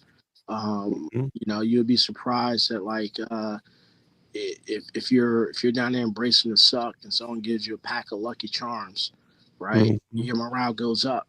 I can do this for another day, right? And a little bit of hope. A coffee packet or a packet of sugar, just whatever. Yeah. You know what else I keep is they make it's packets of bone broth. And it's powdered bone broth that you can heat up water and put this packet in there, and you can drink that like coffee too, man. It's delicious and it's good for you. Real good for you. So those psychological boosts are great. Right now, like you said, stuck in your vehicle, you got to unass it because of fires or whatever, because there's a huge damage, goes back to, everything goes sideways. I got 15 months worth of food for 30 people. I'm just going to stay here. Well, what if you can't stay there and you have to leave? Yep. What are you going to take with you? I know this is a really simple thing, okay, but a lot of people we still got almost 70 people in here, and a lot of people don't hear these terms a lot. Can you explain what de-assing an area or unassing an area is? It means to leave. Yeah, there you go. I know it's super simple, but when you de-ass an area, it is immediately evacuating, and it may not necessarily be an emergency, but if you set things up with your folks that you maybe have comms with or whatever, or somewhere, you come back to camp and there's just a note that says de-ass, it is boom, get your ass out of the area immediately. And I know a lot of people watch Heat just for the shootouts and everything else, but remember, one of the best lines he said is just like, I have nothing in my life I'm prepared to walk away in 30 seconds. And that takes a lot of discipline. So like the worst thing you want to be doing is like, I'm taking this with me, I'm taking that. It's like, nah, you already got your bag, man. You've already made the determination to leave everything else behind. This is what you need. You got your passport, you got your money, you got your credentials, everything else. And you're just out, because that's all the time you got to get your shit out. So again, there's nothing wrong with having a plan to bug in. but also make the plans, because sometimes we don't get to pick and choose the time or the place when shit happens. You might not be able to get to your house. What are you going to do? You know, Mhm. like, you might be out at the supermarket and fucking, you might be on vacation. Mm-hmm. Who knows, man? You know, Dude, that always terrifies me. That I don't go on vacations anymore, dude. First off, vacations are for rich folks. I just buy preps and guns and ammo. yeah. But I spend my money wisely, right? I Over the past few years, couple years, I've had to completely reevaluate all spending of all assets and training and evaluating my skills on a regular basis, but it wasn't without getting actual training and getting actual like things that I can take with me and train with in the future, that I know how to monitor if I'm sucking or not. I'm not saying that like, oh, I've reached this status and now that's the status I'll be forever. Like I'll always accept more Well, training and education. and I'm you not you actively. said it, you said it on the couple of your lives. You know, learning is perpetual, because Mhm. you're gonna see something, be like, oh man, that's how can I implement that? And for me, I might have to tweak it a little bit, you know, but how can I, is that useful to me? Is that a skill set that I need to know? You know, Yeah. because everyone shoots, you know, everyone does this. Like, do you know how to fix a car? And I'm not saying like, you know, my dad has an awesome set of tools and turn that shit into the motherfucking what's the car from Animal House? You know, cut the cake. But Mm. like, you know, can you uh, you know, troubleshoot and look at a fuse diagram and know that, all right, I don't need the air conditioner, but I can move this fuse to here and get it to run. I don't need the windows to go up and down. You know, just to be mobile and to be sufficient. Mhm. You know how to siphon gas Yeah. from one tank to the next. You know, and I also have a gas siphon in my bag too. Nice.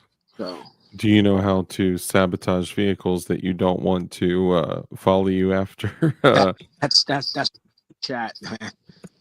Yeah. Yeah. If you look at some of the lessons from World War II in the OSS, walnut shells, right, or any shells, if you put them into the oil thing, eventually they'll work their way into the engines, right, and Mm. fuck up your engine. Sugar in your gas tank, Yeah. and not like in a P Diddy way, but literally putting a fuel contaminant into the fuel system, Yeah. Yeah. cutting the fuel line. Someone's going to see that you cut the fuel line, but you just immobilize the vehicle. Yeah. Even as far as having a nice knife or poker and flatten the tires.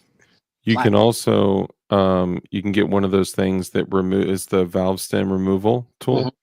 So that way they won't see a gash or a slash or anything, but their tire will just be donezo. They'll be like, "Oh, this must have just been damaged somehow," Or RDX in their yeah, trunk.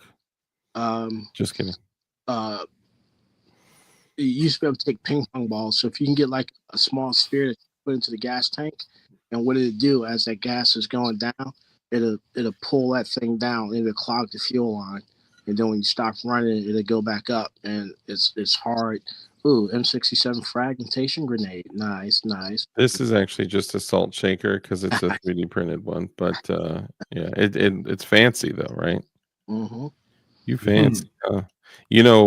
Old ping pong balls that were made pre like 2000, the Yep, early odds, small enough.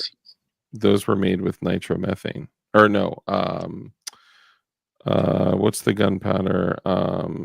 Nitrocellulose. Nitrocellulose. Thank you. Nitromethane. I got that anima on my mind. And not trying to turn everyone into Jason Bourne, but it's just certain stuff that it's nice to know how certain things work.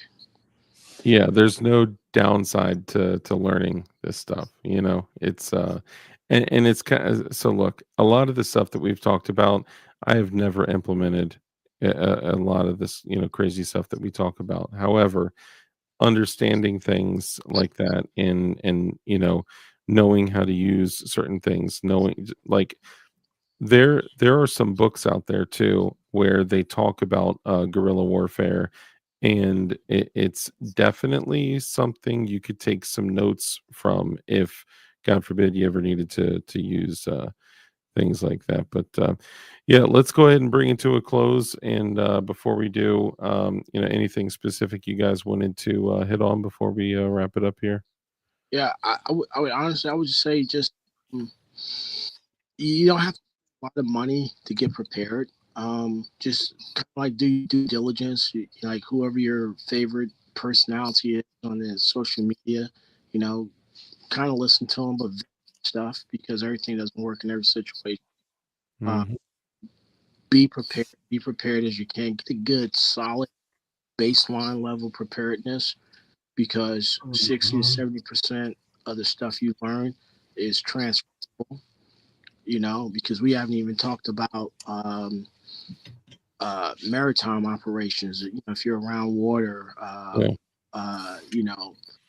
working in the suburbs versus working in the mountains. A lot of stuff is transferable, but at the end of the day, have a good solid base. Hook up with like-minded people you can trust. Really don't put all your eggs in one basket. Don't get married to one platform because, hey man, you might only be able to pick up an AKM pattern rifle. It might only be a shotgun. It might be a bolt gun. Hmm. Yeah, Uh, you gotta be cross trained in anything that you could pick up. The most foreign gun that you've literally never seen before, you got to be able to identify the controls on it and be able to run it in an emergency if you needed to. learn if you don't know how to drive a manual, learn how to drive a manual. There are some stick shift out there. Yeah, Um, I got to you work on that too. I just haven't driven a manual in forever, but it's so natural. Yeah, you know, um, first aid is important, man. You can have all the preps in the world and get an ingrown toenail, then get an infection mm, and unskis. yeah, dude. I'll tell you what. But have preps though too, y'all, because you cut inflation, you cut supply chains if they go down. If you are stuck inside, you need food and sustainment. So And For then sure. also with that, understand your preps. Your preps are gonna last forever. Mhm. Preps go bad, preps get looted, you get infestation with rats, and so you sometimes you eat them. Yeah. yeah, try to seal your stuff up good, rotate your preps, and they do Mhm. go way past their expiration date. Boy, we just ate some jelly. That shit was 2 years past its expiration date. It was no good, super good. If it's stored properly and maintained, you can get some years out of it. But Get again, some years out Yeah. of it. if you're storing like your dry stuff like flour, wheat, stuff like that, make sure you store it properly. Yeah. Yeah. Because Um, those you'll get like bugs, you'll get yeah, all sorts of nasty stuff in there that sometimes you don't see until you know you're uh, about to ingest it. you know, um, Oh yeah, and the antibiotic kits that you can get. There's a few companies doing them. If you can't get your hands on other forms of antibiotics or dosing is wonky or whatever, like the Jace Medical kits and those are Mhm. the like, having a handful of antibiotics and other things, if people are on medications in your home, there's so many things that you can grab just to dude, I'm rationing my stuff out to make sure I have medication if things go crazy, and rest assured that I could have access to anything behind a lock if needed to, if things popped off. fucking Mike McClune, he hit it and shit. Um, instant cold packs, Mike McClune, instant Yeah. cold. Yep, yep. Just Uh, make sure if you are using instant cold packs, make sure you cut it open and remove the water. Not all instant cold packs are ammonium nitrate.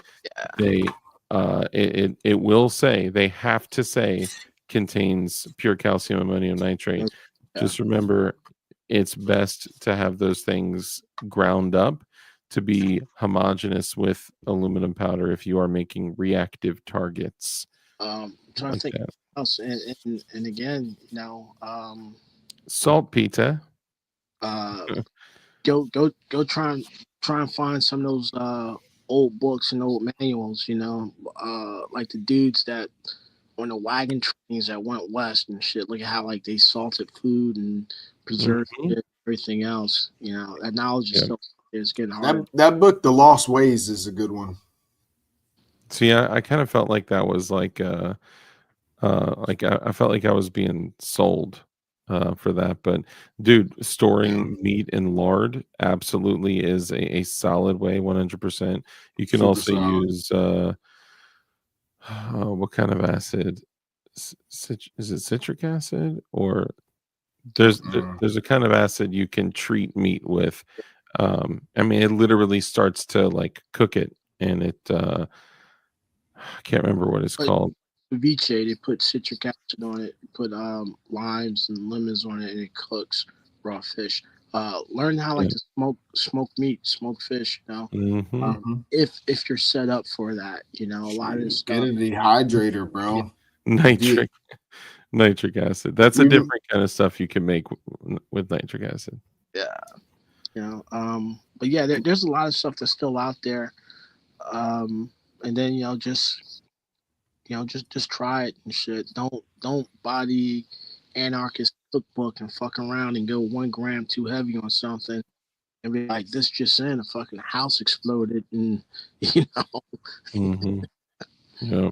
For real. Yeah. If the way I look at things like that, if you have a team, a small team, or like let's say a 6-man fire team, then you should try to look at it similarly to like having one singular EOD technician on that team, because if everyone thinks they can play around with the recipes, not everyone is a cook. So be cautious. Don't do anything to break the rules, laws, regulations, restrictions, sanctions, ordinance, local, state, federal, anything like that at all. I'm just saying, for studying for the sake of chemistry, that is it. good old hardtack, Mhm. Civil War staple. Yeah. Learn to grow Uh, potatoes. oh yeah, potatoes are like an invasive species that feed you. They're awesome. Yep. And just learning how to grow stuff in general. But the way that you keep those things is by Get being a some dangerous individual with a tool that works, yeah. that's trustworthy, Get that is some books cited on in. foraging for your area. Yeah. Hey, also, you can go like to BLM, USDA, United States Agriculture, and you can get local maps and stuff like that. Mhm. Understand what's in your area as far as power plants, different facilities. If you live in an urban environment, those water keys, get several of those, because you can always go to buildings and get water from there. It might not be potable water. Mhm. Understand the field craft, that if you're going to go out and you're going to hunt animals, learn how to dress them. Uh, So this is a four the four key, yeah. four Learn sided to silcock. dress your game. You know, Mm-hmm. you just killed a deer. All right, how do you field dress it and cook it, or you just killed a rabbit or a squirrel? And it's about eating, because there's a lot of shit that people say, I would never eat that. I would never eat that. Okay. You ever went to bed hungry? And Looks like a drum key. Be curious here. Coffee geeks. Dude, for coffee, which is a huge morale booster, I like keeping things like cookies. You can get a bunch of pre-sealed stuff that actually, I mean, they last a very long time. Treats for the kiddos, macaroni and cheese for the kiddos, but I'm for pretty sure Oreos last forever. yeah, fucking Twinkies. Twinkies last forever. but for the grown-ups, coffee, if you get the Instant coffee. yeah, instant coffee, it sucks if you're a real coffee head, but trust me, Not if you don't have no coffee. yeah, it's way better than not having any. What were you saying, Joba?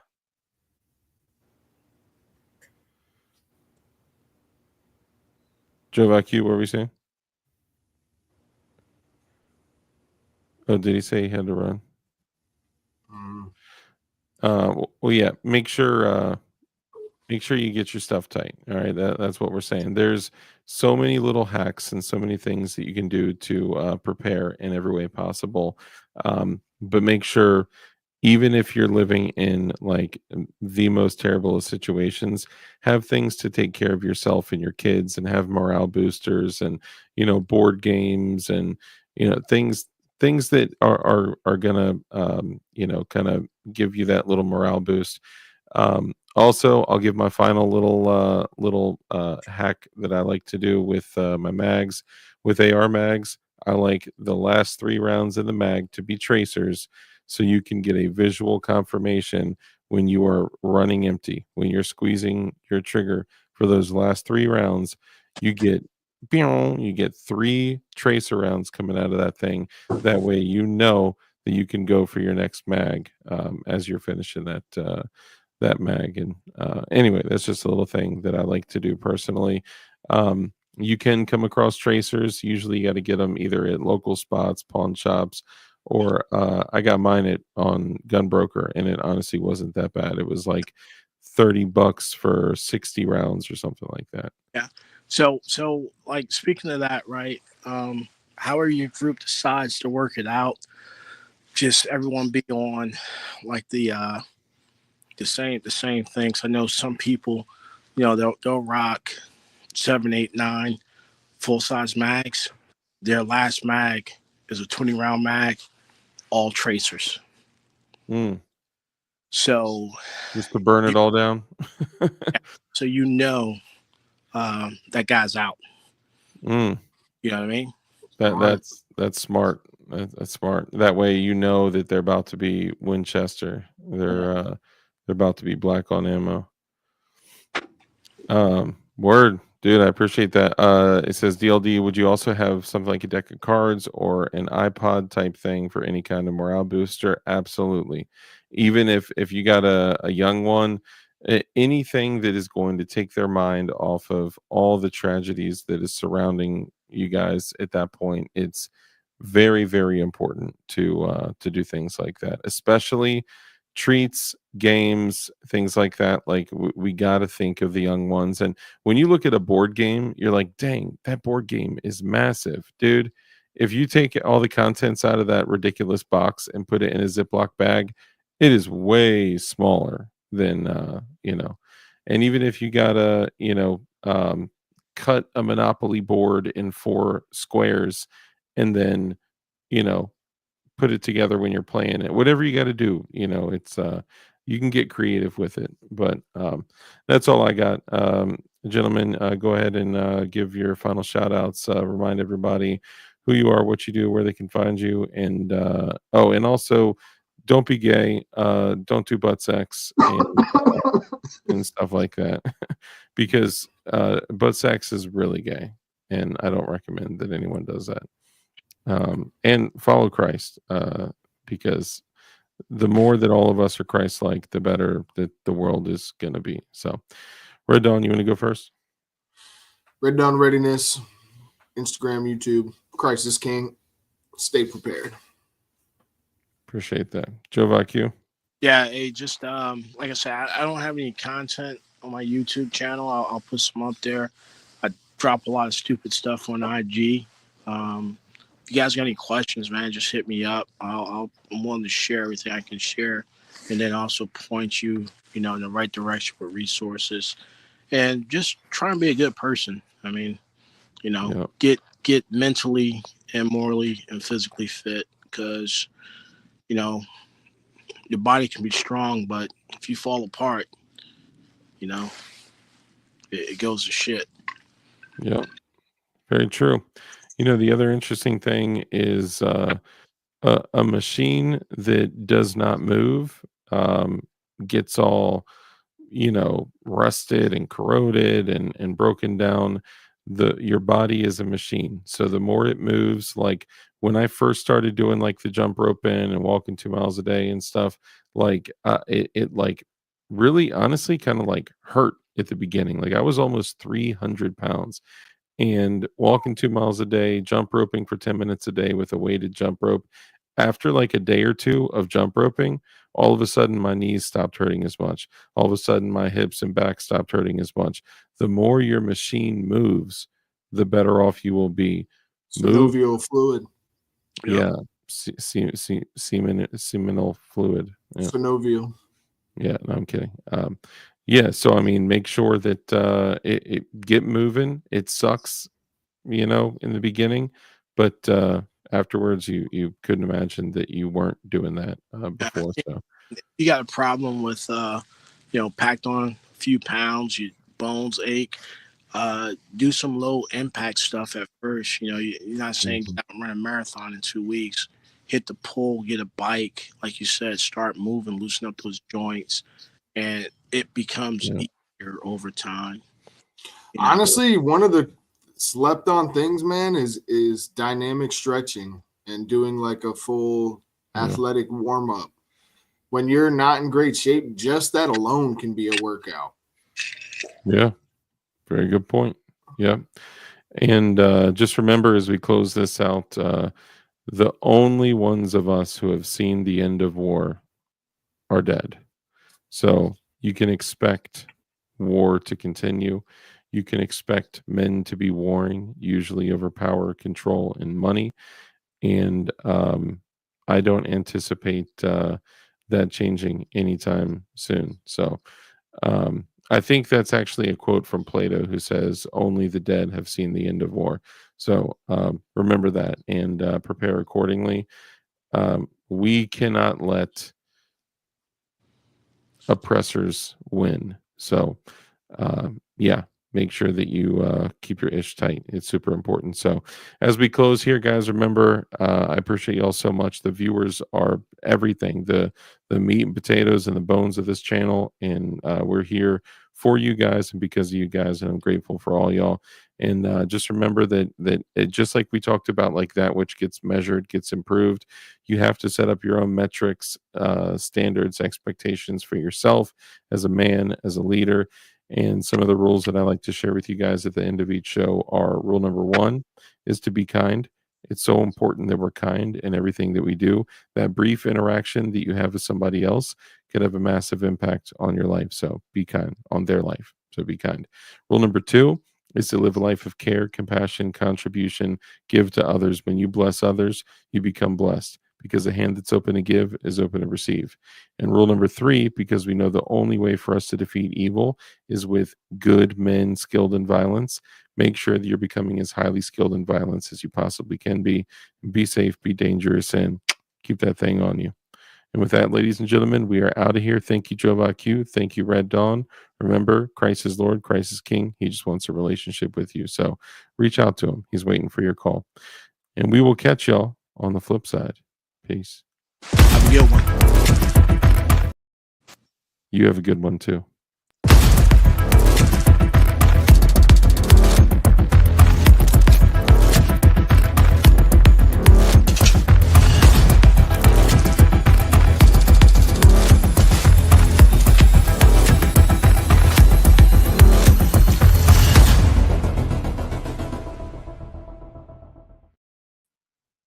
Remember, don't be gay.